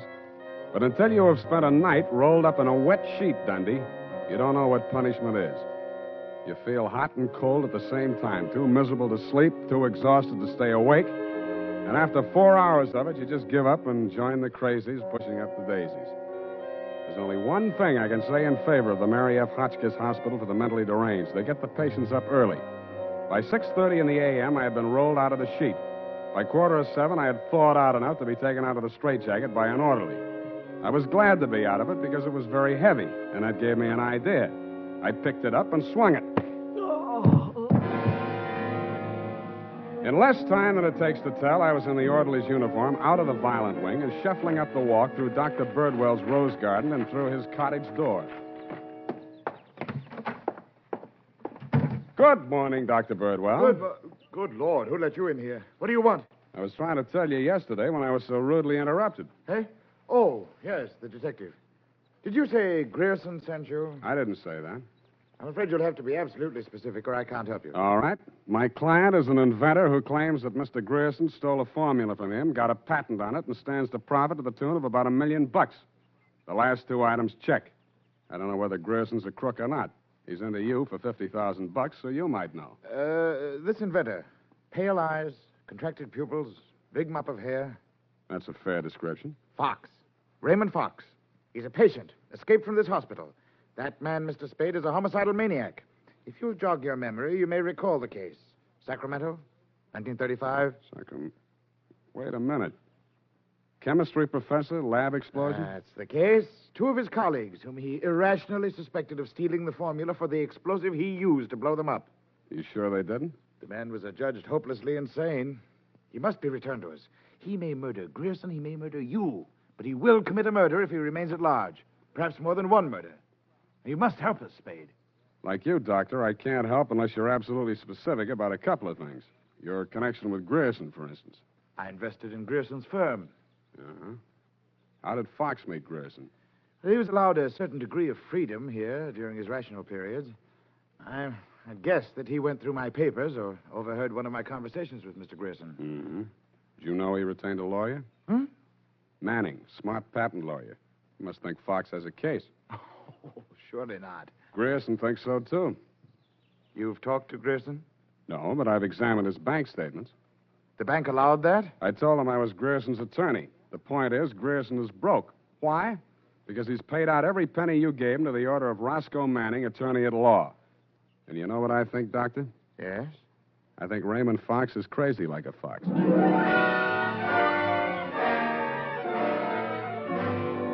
I had the same idea about Dr. Birdwell, but I didn't say so. I didn't feel up to spending another night in a wet sheet. I also didn't feel up to the interview that was awaiting me outside the gates. A limousine, only a little longer than a hearse, was standing at the curb. A round, pink head with a gray Homburg on it bobbed out at me from the driver's seat and said, Mr. Spade? Yeah? Roscoe Manning. How'd you do? About $49,975 less than you've done in the caper so far. The law is a lucrative profession, my boy. Get in. I'll drive you back to town. No charge? I'll even give you some free advice, sans retainer. Well, sir, you are an elusive chap. I've had the devil's own time catching up with you. How did you? I won't ask why. And I am not without resources. Now, as to our mutual client, Mr. Fox, obviously you've learned a good deal about him. Dr. Birdwell says he's cuckoo, and it's only a toss-up which one of us he's going to blow up first. Just about what you'd expect from a medical man. If you'd listened to as much conflicting medical testimony in court as I have, you'd take them all with a grain of salt. Or should I say soda mint? Or sodium denadrine? That's a mysterious remark. I was just trying it on for size. It didn't fit. Mm-hmm. Well, sir, here is my proposition. As to Fox's sanity, it's of no importance. He has money, and I think he has a case. We can always get a doctor to say he's back in his right mind. Where do I fit into your scheme? You just keep looking for Grierson. And watch that secretary of his. I don't trust her. Anything else? Oh, I almost forgot. Here's $500, and here's your ticket to Chicago. I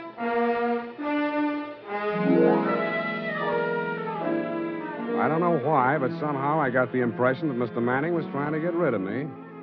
He should have used that ticket to Chicago himself. We stopped at Sausalito for breakfast, and the condemned man ate a hearty meal. We drove the last mile through the Marina District and pulled up in front of his house. Well, sir, have a nice trip. Or take the car, Mr. Spade. I'll pick it up at the depot. Goodbye. It's been charming. Goodbye. He backed across the sidewalk, waving, and I waved back.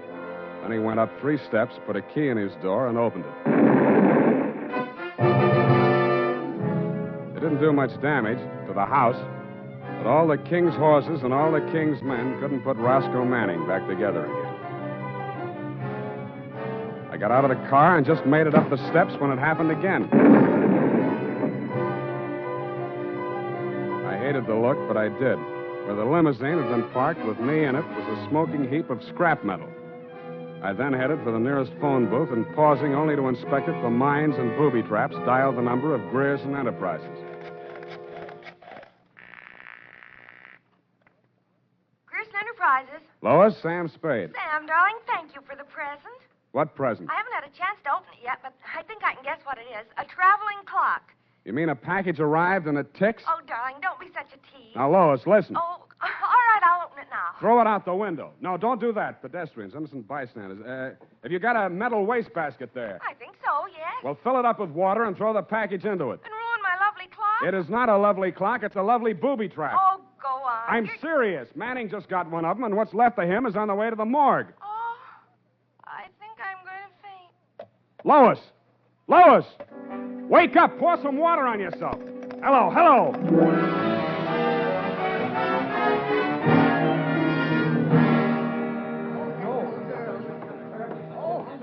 Let me through here. Come on, let me through. Lois. Lois. Oh, you're okay. Glad of that. All right, she's all right now, you people. Come on, get out of here. She's all right. Come on, get up. You're not hurt. What happened? It exploded in the water. At least you had sense enough to do what I told you to. Oh, this was a new dress. Now look at it. It looks fine here. Put this coat around you. I don't think that was a very funny joke, Sam. Neither do I. Now, try and forget your clothes for a minute. And try and answer a few questions for me. There isn't much time. Sam, what is it?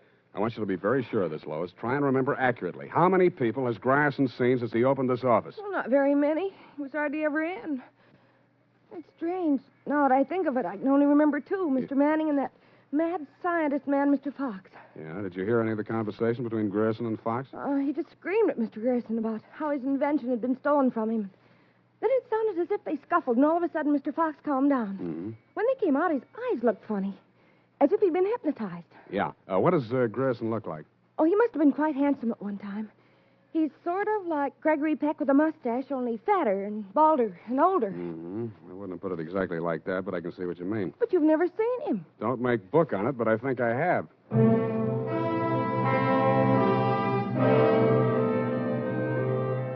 I made 3 phone calls. One to a crime reporter I don't like very well, giving him a false story on the death of Lois, Grierson's secretary. Another to my client, the mad scientist, alias Raymond Fox. And one to Dr. Birdwell. Then I went to my apartment and waited. My client arrived 5 minutes before the doctor. When Birdwell came in, my client said, Aha! That's he. He stole my secret formula. Now, Raymond, you're getting confused again. No. I'm the doctor, don't you remember? That's not true. Your name is Grierson. Oh, he's much worse. These identifications. You must try to remember, Raymond. Nobody's going to hurt you. But you'll be much sicker if you don't remember. But I do remember. I remember everything. Do you remember setting the bombs at Manning's house and the one you sent to Mr. Grierson's office? No. Grierson isn't dead. You're Grierson. No, Grierson isn't dead. Only that poor girl. No. She didn't steal my formula. It was you. Oh, you're trying to mix me up. I'm trying to help you. Now, roll up your sleeve. I'll give you something to quiet your nerves, and we'll go back to the hospital. Put it away, Doctor. You've helped them enough. Huh? Now, look here. This man is my patient. He needs medical attention. I won't argue with you, but I think he'd better get it from some other doctor. Right now, he's making more sense than you are. Just keep on the way you're going, Spade, and I'll have you back in that wet sheet. I did it once, and I can do it again. Sit down. You got delusions of grandeur. Stop shaking, Raymond. I said you're making more sense than he is, and I can prove it. You think you're very astute, don't you? No, I'm stupid, but I'm lucky. I should have tumbled to the whole caper when I found that you'd invested 50,000 smackers in Grierson Enterprises. When I found out that Raymond was an escaped patient, I should have tumbled to what that Denadrine vial was doing in Grierson's desk.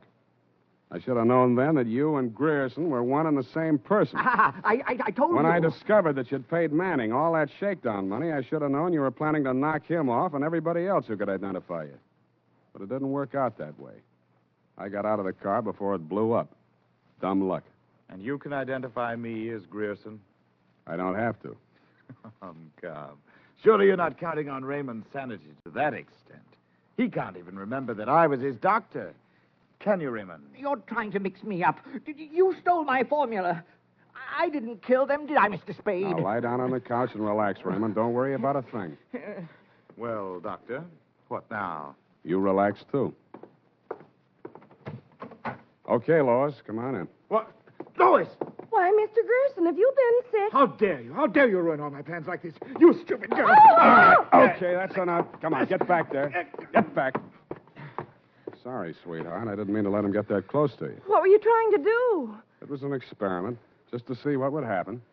It did. So that's the way you scientific detectives work. For a hard-boiled chap, you have the vaguest way of doing things I ever heard of. Well, plans are all right sometimes, Doctor, and sometimes just stirring things up is all right if you're tough enough to survive and keep your eyes open so you see what you want when it comes to the top or something. Spade, Dundee. I'm at home. I've got 2 homicidal characters here, one sane and one insane. Now, if you can tell the difference, I'll let you give the story to the papers.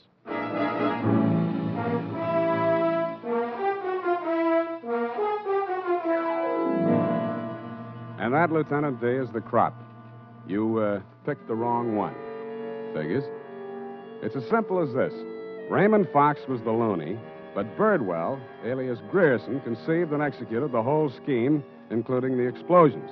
Don't worry about Fox. He's now back at the hospital working on a new secret formula. I don't know what it is, but it might be an anti-truth serum, because that's how Birdwell got the Penetron formula, by using truth serum on the mad scientist to make him talk. Any way you figure it, he's crazy like a fox. His enemies are all dead or on their way, and he's as snug as a rug in a bug house. Period. End of Looney Tune. Well, of all... Well, just imagine. Well, it takes all sorts to make a world, I guess. Well, I guess you never spoke a truer word, Effie, but don't forget a stitch in time saves 9. Don't feel too badly about it, Sam. Better late than never. You took the words right out of the horse's mouth, but it's later than you think, Angel. Type that up, Angel, and while you're at it, see if you can think up a way to teach an old dog new tricks.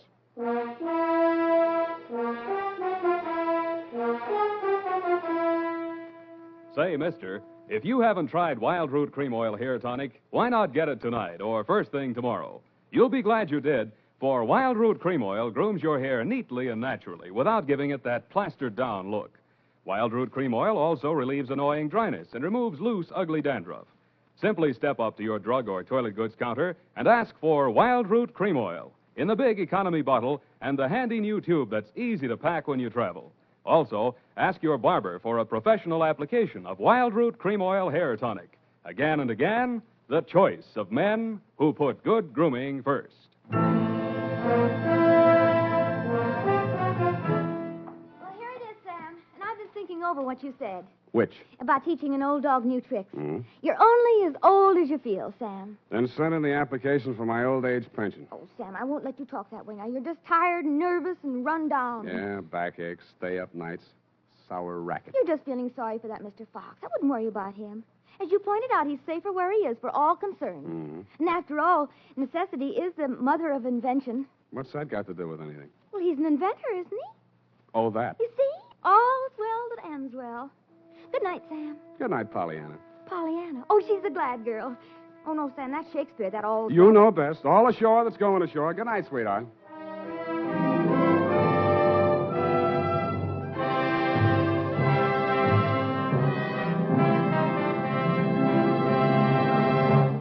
The Adventures of Sam Spade, Dashiell Hammett's famous private detective, are produced and directed by William Spear. Sam Spade is played by Howard Duff. Lorene Tuttle is Effie. The Adventures of Sam Spade are written for radio by Bob Tallman and Gil Dowd, with musical direction by Lud Gluskin. Gil Dowd directed tonight's broadcast in William Spear's absence. Join us again next Sunday for another adventure with Sam Spade. Brought to you by Wild Root Cream Oil, again and again, the choice of men who put good grooming first. This is Dick Joy reminding you to... Get Wild Root Cream Oil, Charlie. It keeps your hair in trim. You see, it's non-alcoholic, Charlie. It's made with soothing lanolin. You better get Wild Root Cream Oil, Charlie. Start using it today. You'll find that you will have a tough time, Charlie. Keeping all the gals away. Hiya, Baldy. Get Wild Root right away. This is CBS, the Columbia Broadcasting System.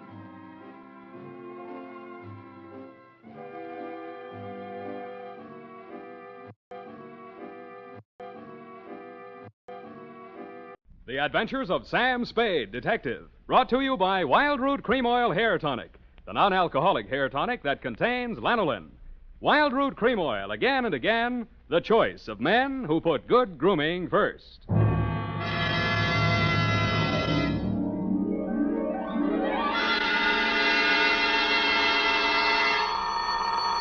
Sam Spade Detective Agency. Me, sweetheart. Sam, how did it go? It was the end, Effie, but the end. Oh, Sam, not another one of those society things. Depends on what you mean by society. Well, you know, Sam, cafe society. Cocktails for two, hands across the table, making another old-fashioned, please. Let's not lose our head, Effie. Nothing but double martinis, very dry, with 2 olives, sweetheart. 2 olives? Oh, Sam, isn't that overdoing it? It was all overdone, sweetheart. That's what cracked it. Now, stay right where you are. I'll be right down to mix up my report on the dry Martini Caper. Get it?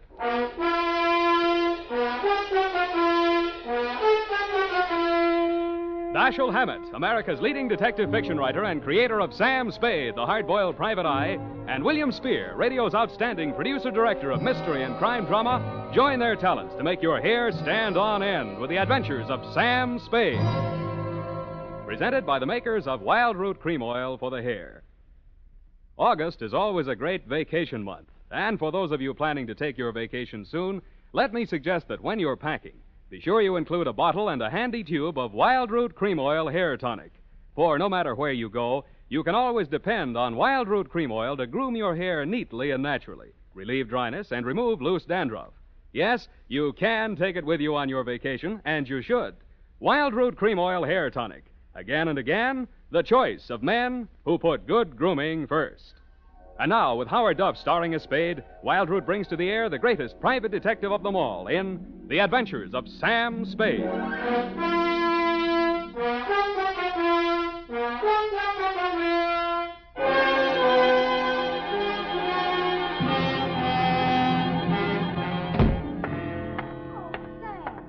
look sober as an owl. Wise as an owl, sober as a judge, F. Oh. Well, the way you talked on the phone, I thought you drowned the shamrock, kissed the Black Betty, spliced the main brace, decorated the mahogany, made a Dutch bargain, or, in a word, gone to give a Chinaman a music lesson. Effie, I wish you'd spend more time with Harper's Bazaar while I'm gone and less with the thesaurus of slang. Ah. Didn't know I could say that. Are you sober? Well, I've been riding the choo-choo, drinking Adam's ale. And if you don't believe it, just ask me to walk a chalk. Okay, heelsy-toesy, arms akimbo, eyes glazed. Yes, Sam. Now then, tip of the forefinger to the tip of the nose. Oh, Sam, it makes me dizzy. Dizzy Gillespie? Dizzy go... Oh, Sam. Exactly. And you are not sewn up, shagged, shellacked, shickered, stuccoed, tap-shackled, stiffo, or real crazy. Well, you know best, Sam. Good. Now try this one. Yes, Prez. Sitting posture, limbs cruciform. What? Cheesecake style. Oh, Sam. That's it. Now place the notebook. Just a little higher. Good. Yeah. Now apply the tip of the pencil to the top of the fool's cap and proceed viz. Viz. Date. August 1st, 1948. To Mrs. Netta Martini, 1000 Marina Boulevard, San Francisco. From Samuel Spade, license number 127596. Subject, Dear Netta. The first I knew of the caper was day before yesterday morning when I saw your husband's picture in the paper. It was one of those lovingly retouched executive-type photographs of a man in his late 40s or early 50s, graying at the temples and wearing an embalmed man of distinction look. The story was headlined, Corporation Head Waylaid by Mysterious Assailant. Chauffeur foils would-be kidnappers at offices of Martini Trading Company. The item under it wasn't as thrilling as the headline. Sounded as if he'd been knocked down for his wallet and the attempted kidnapping had been dreamed up by a bored city news reporter. I tossed it into the wastebasket along with my morning mail and went back to the Police Gazette.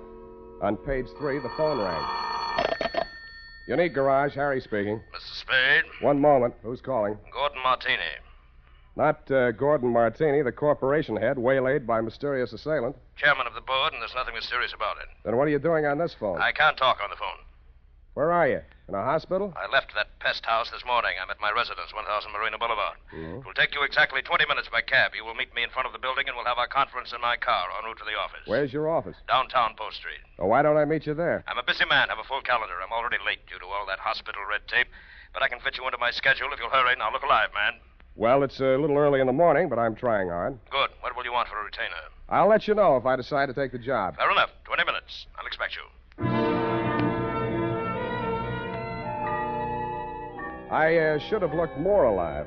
It took me 2 minutes to get onto the street, 1 minute to flag down a cab, and 18 minutes to reach your address, Netta. A total of 21 minutes.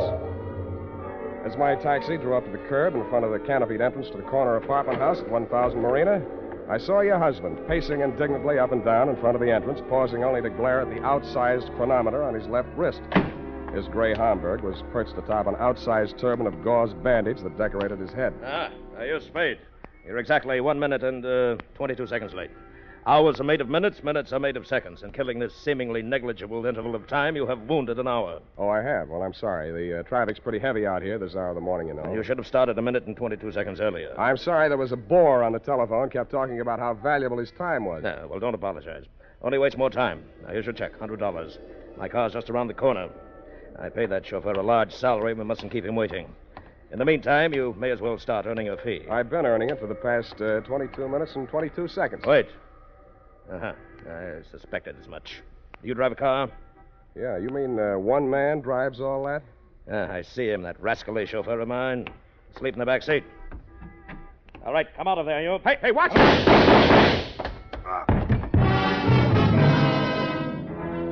I was behind him and a little to the right. The shock of the rapid-fire 30-caliber slugs lifted him off his feet and knocked him against me.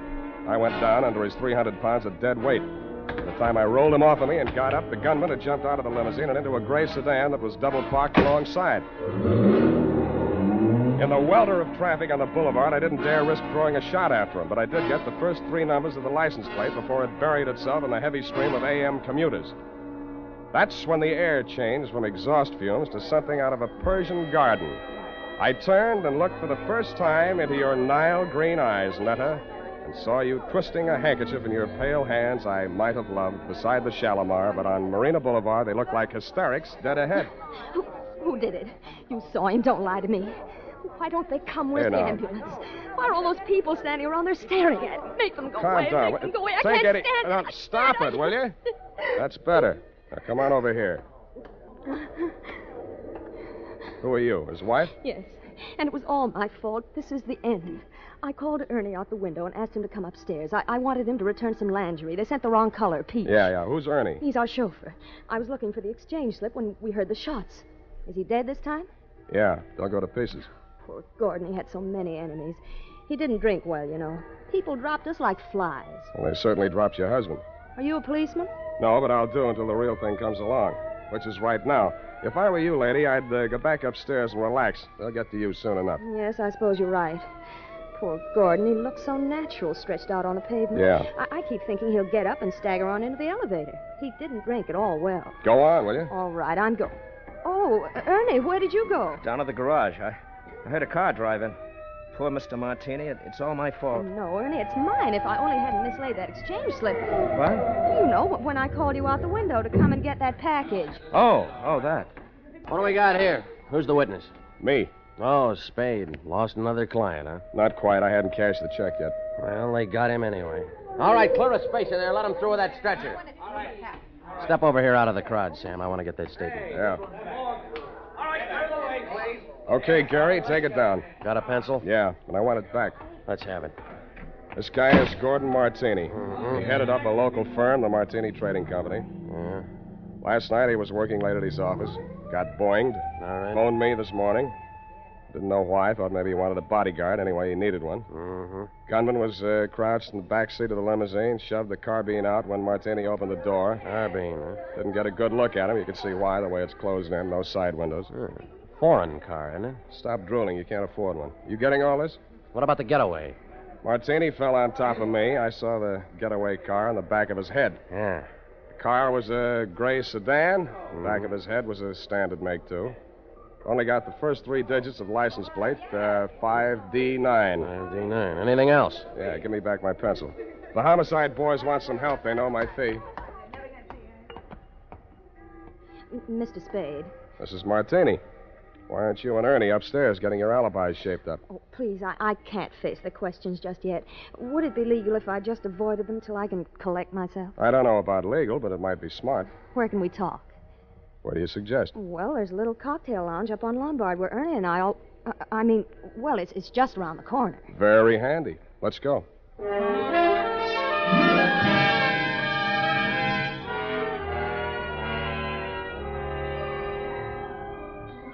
Against my mother's advice, I should have listened, but, well, that's why I married Mr. Martini. Well, that brings us up to 1943, and it's only 11:45. You're just like him, always holding a stopwatch over my head. Always? Well, he drank, you know. You told me that. But it's much more important than you think. He often fell down and bumped his head. You mean that mysterious assailant that waylaid him last night in his office was a double martini? 2 pitchers full before dinner. 2? Ernie had to carry him up to his office. Well, what did he go up there for? Oh, we had an appointment with the vice president of the firm, Mr. Nesbitt. Something had come up, and he wanted Gordon to sign some papers. I don't know what. It wasn't the first time. I waited outside in the car. After Ernie had taken him upstairs, he came back to the car, and we talked. Ernie has alibis upstairs, downstairs, and all around the house. Well, then when the others came out and Gordon didn't, Ernie went upstairs to see why. Others? Mr. Nesbitt and who else? Mary Callahan. Secretary? No, she's an attorney. And if you think everything was legal between those two, well, but after all, who am I to call the kettle black? Now, what are you trying to tell me? That you got him drunk so they could make him sign some papers? That he got himself drunk so he couldn't write his name? Or that he just got drunk and fell down? Between you and me, I think she pushed him down a flight of stairs. In his condition, he'd never remember. Why are you putting the finger on the Callahan dame? Well, what would you think? She was the last one out of the building. Why didn't you want to tell all this to the police? Well, I didn't want to talk about his drinking. Things were bad enough already. That would have been the end. Well, that's as good an answer as any. What do you want me to do for you? Prove that she did it and Ernie didn't. I'll let you take care of Ernie. Oh, no. I don't want to alibi him unless I have to. He might get the wrong idea. You mean I've got the wrong idea? He might think it meant I still care for him, and I don't. I can't stand him anymore. The way he chews those toothpicks. And besides, if his alibi is too good, I might have trouble about that carbine in the backseat of my car. Pardon me, it sounded as if you said you might have trouble about a carbine in the backseat of your car. That's what I said. Where is your car? In the garage. But somebody had it out this morning. They scraped the fender coming back in, and they ran into the wall. They must have been in an awful hurry. Tell me, this car of yours, it wouldn't be a gray sedan? Yes. License number? Oh, wait a minute. It's on my key ring. Here, 5D9... That's enough. Why didn't you tell me this before? Well, I couldn't get up the nerve. After I heard you tell that policeman the gun that killed Gordon was a carbine, and the gray sedan and all that, well, it's the end. I hoped you were right, but I didn't think so. When I went to look at the gray sedan in your garage, I knew you were wrong. Dead wrong.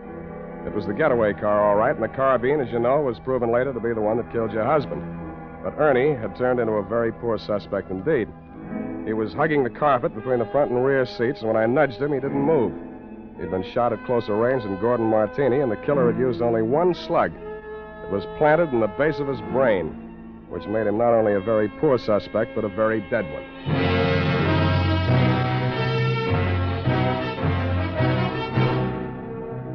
The makers of Wild Root Cream Oil are presenting the weekly Sunday adventure of Dashiell Hammett's famous private detective, Sam Spade.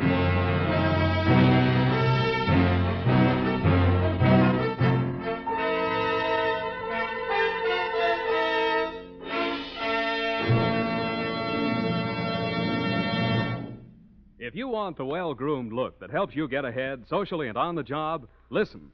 Recently, thousands of people from coast to coast who bought Wild Root Cream Oil for the first time were asked, how does Wild Root Cream Oil compare with the hair tonic you previously used? Better than 4 out of 5 who replied said they preferred Wild Root Cream Oil. And no wonder. Wild Root Cream Oil grooms the hair neatly and naturally, relieves annoying dryness, and removes loose dandruff. What's more, non-alcoholic Wild Root Cream Oil is the only leading hair tonic that contains soothing lanolin. So ask for Wild Root Cream Oil Hair Tonic. Again and again, the choice of men who put good grooming first. By the way, smart girls use Wild Root Cream Oil, too. And mothers say it's grand for training children's hair.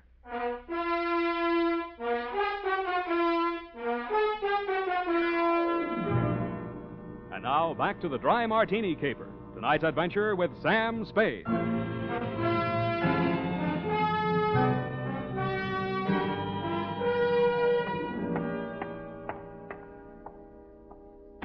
Martini Trading Company, good afternoon. I'm sorry, Mr. Nesbitt is in conference. I'll see that he gets your message. Well, what can I do for you? I would like to see Miss Callahan. Miss Callahan is in conference with Mr. Nesbitt. Good. I would like to see them both. But I have orders not to disturb them. You do not have to. I will. Just a minute. You can't go breaking in like that. Yes, and I'll tell you something else. He won't ever get away with it. Why, everyone in this town knows about your underworld connection. Why, you doddering old fool, when I get through with you, if you don't go to the gas chamber for Gordon Martini's murder, you'll wish you Now, had. If I go to the gas chamber, it'll be for killing you, not Gordon. Oh, you said it. Oh, why didn't I have witnesses here? Miss Callahan? Did you hear that? You weren't talking loud enough. I didn't hear a thing. Well, come on in here and I'll tell you a thing or two. Close that door. Now, sit down. Thanks. I listen better on my feet. Oh, so you're the detective Netta Martini employed, eh? What's she paying you? That'll depend on how much I have to do for her. Well, I'll tell you how much you'll have to do for her. You'll have to make a case against me, and that's not going to be easy. Why do you think she's out to get you? Why, indeed. For years, this moth-eaten mouthpiece, this parboiled Portia, has been victimizing poor Gordon, taking advantage of his weakness for drink. Oh, Now that she's liquidated him, she appears with 55% of the common stock. Motive enough, eh? Why, you fraudulent old fool. I simply bought up his debts and threw an attachment on those stocks. Unethical, but perfectly legal. Look, Why, you're not even a proper thief. You're nothing but a bumbling old embezzler. Now, listen You had here. him killed because he was going to call in the auditors to look over those books of yours. The Dean of Double Entry, Mr. Spade. Look, will you save this for the courtroom scene? Now, you've convinced me. You're both crooked. I'll see that you both go up for something. That's a promise. Oh, Mr. Spade, I gave you credit for better sense. Do you know that this Medusa of the magistrate's court, this harpy of the Hall of Justice, tricked him into changing the beneficiary of his insurance the very night she pushed him down the stairs? And you were all in favor of it when you thought you held the controlling interest in the company. Answer that. You see, Mr. Spade, he can't answer that. Good. I'm glad one of you is temporarily lost for words. Now, I only want to know one thing, and I want a straight answer. And if either one of you starts off on another speech, I'm going to push you into the nearest cloakroom and lock you in together. Why, you wouldn't dare. Try me, sweetheart. Well, what do you want to know about this Amazon ambulance chaser, this Trilby of the traffic course? Watch it. Well, what do you want to know? About Martini's insurance policy. Now, you say he changed the beneficiary. Please answer in 10 words or less. Who was the beneficiary, and who is the beneficiary now? I'll have to answer that question in two parts. The beneficiary was his wife. He changed it to the Martini Trading Company, a corporation of the state of California. Thank you, and goodbye, Mary Callahan.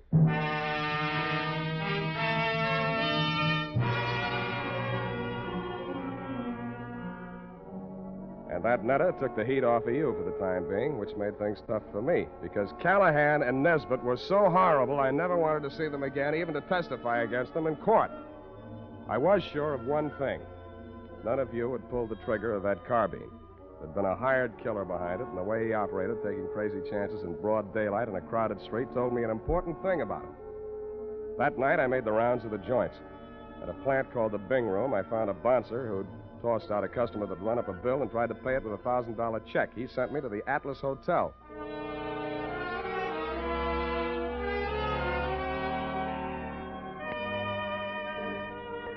The Atlas Hotel is off of 3rd Street down near the railroad yards.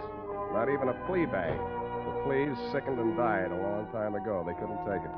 And from the look of the guests sprawled out in the mission furniture of the lobby, they wouldn't be able to much longer. A half-dead room clerk came back to the land of the living long enough to mutter a room number and wave me feebly toward a flight of crummy stairs.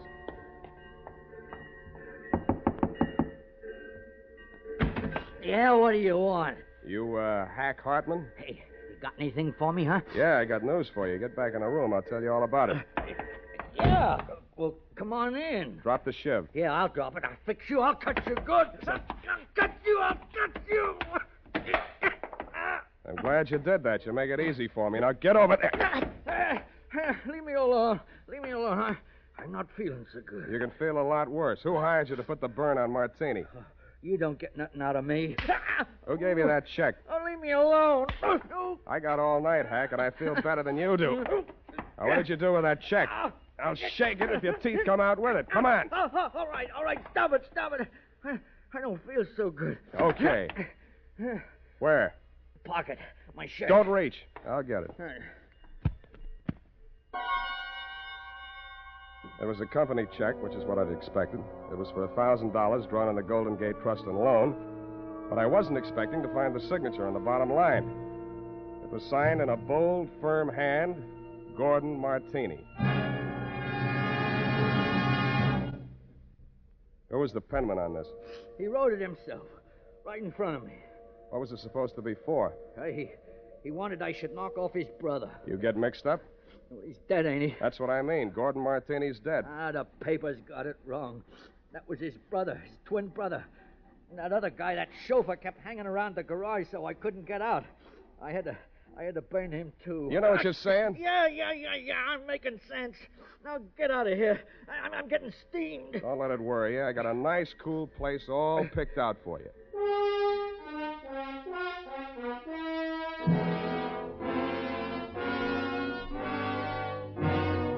After I turned Hank over to the cops, I did what checking I could on my own at that time of night. As nearly as I could learn, Gordon Martini could never have had a brother, twin or otherwise. He was a first child. His mother died in childbirth, and his father died 1 month later. So I went back to the offices of the Martini Trading Company, glass-keyed my way in, and made a quick frisk of it. There I learned that the signature on the check was indeed Gordon's, but that he had closed out his account at that bank the day he wrote it. I thought about that on the way out to your apartment.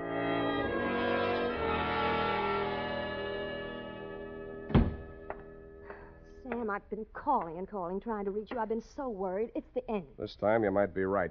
Fix me a drink. Well, there's nothing in the house but those prepared martinis Gordon used to drink. Is that all right? No, but fix me one anyway. Never mind the ice. It's not morning yet, but I hate myself already. Why don't you just relax and let me get it for you? I'll relax. You get the martinis. What happened? What'd you think of Mary Callahan? Isn't she the end? She's cute. You're all cute. All of me? How nice. I put ice in anyway. It's nasty without. It's nasty anyway. I hope it doesn't make you fall down the way it did poor Gordon. Thanks. What? Well, what's the matter? Too dry? You open this bottle fresh? Why, yes. What's the matter? Where are they, the rest of the bottles? Oh, yeah. More of the same. Is this all your husband ever drank? Yes, gallons of it. It's a special brand. He even took it with him to bars and people's houses. He'd sit and drink them right out of the bottle like a little child. Then he'd be falling down drunk, of course. And that's how we lost so many friends. They dropped us like... Like flies. Yeah, it was the end. Who you phoning? City morgue. Maxie, Sam Spade. Sammy, what can I do on you? On Martini, Maxie, they got around to the autopsy yet? Yeah, they rushed him through. Got the report handy? Right in front of me. Funny thing, Sam. The doc said they should have saved themselves the trouble. He'd have been dead in a week or two without no help. What from? Brain tumor. Malignant, it says here. Any alcohol in him? None from drinking, Sammy. What about the head wounds? Accidental fall due to periodic fainting spells. Part of his condition. Thanks, Maxie. Well, what is it, Sam? Were the martinis poisoned? No, sweetheart. The martinis were colored water. Why, they couldn't. Well, what made him get so drunk? He didn't. He was sick. But, Sam, who killed him? He killed himself. But he couldn't have. He hired a gunman to do it. He planned his own murder. But that's... Well, why didn't he leave a note or something? He could have ruined us all. Come here, sweetheart. Put your little head on Uncle Sam's shoulder. Why, Sam... That's, just what he wanted you to do. He wanted to ruin you. He let Mary Callahan fleece him out of his interest in the company. He let Nesbitt juggle the books. He let you go your way with Ernie. He let all three of you fix yourselves up with as nice a set of motives for murder as a jury could ask for. He couldn't have... The real joker was the check he used to pay off the man he hired to kill him. It bounced.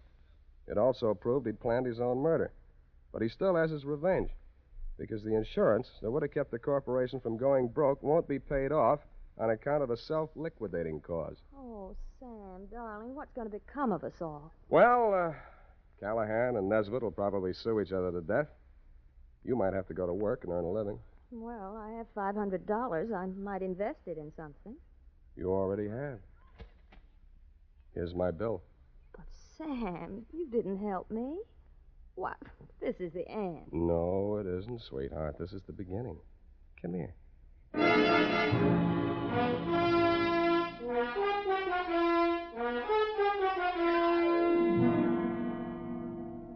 Period. End of the end. Well, if you ask me, you helped her. Now, F. Well, that just goes to show you. Show what, F? Man's ingratitude to man. But what did Mr. Martini have against you? Why, nothing, sweetheart. He, just needed a smart operator like, Johnny Madero was on vacation. Sam. Have you cashed that check Mr. Martini gave you? Well, not yet. Sam, any bartender would know better than to take a check from a man who drinks that much? F, you haven't been paying attention. He didn't drink. He didn't. I was able to establish that later on. You haven't been listening. Well, at the time, Sam, for all anybody knew, he was a hopeless drunk. He was, Sam. Oh, you're so wonderful and trusting. But I do wish that you'd understand this. He was a hopeless drunk. For the last time, Effie, he didn't really drink. I'll just type this up, Sam, while you call the bank. I'll do that.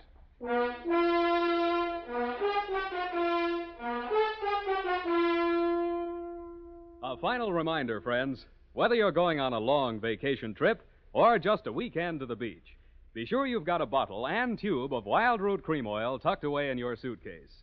Do this, and you'll find it's easy and quick to spruce up again after stepping out of the water or off the tennis court. For no matter where or when you use it, Wild Root Cream Oil grooms your hair neatly and naturally, relieves dryness, removes loose dandruff. So at home and away from home, help yourself to handsome hair with Wild Root Cream Oil. And next time you have a chance, ask your barber for a professional application of Wild Root Cream Oil Hair Tonic. Again and again, the choice of men who put good grooming first.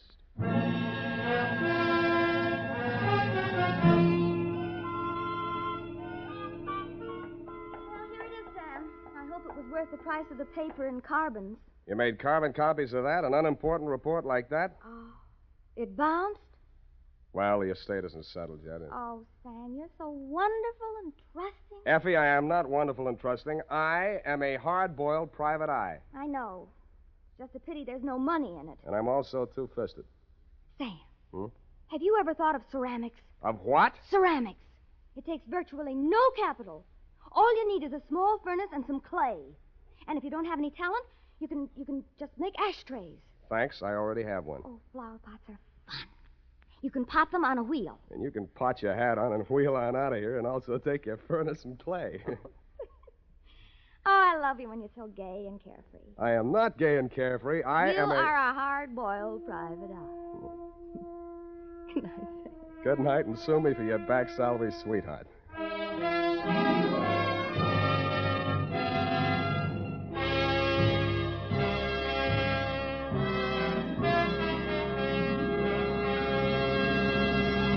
The Adventures of Sam Spade, Dashiell Hammett's famous private detective, are produced and directed by William Spear. Sam Spade is played by Howard Duff. Lorene Tuttle is Effie.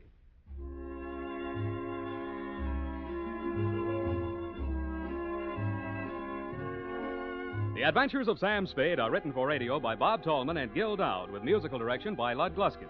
Gil Dowd directed tonight's broadcast in William Spear's absence. Join us again next Sunday for another adventure with Sam Spade, brought to you by Wild Root Cream Oil. Again and again, the choice of men who put good grooming first. This is Dick Joy reminding you to Get Wild Root Cream Oil, Charlie. It keeps your hair in trim. You see, it's non-alcoholic, Charlie. It's made with soothing lanolin. You better get Wild Root Cream Oil, Charlie. Start using it today. You'll find that you will have a tough time, Charlie, keeping all the gals away. Hiya, Baldy. Get Wild Root right away. This is CBS, the Columbia Broadcasting System.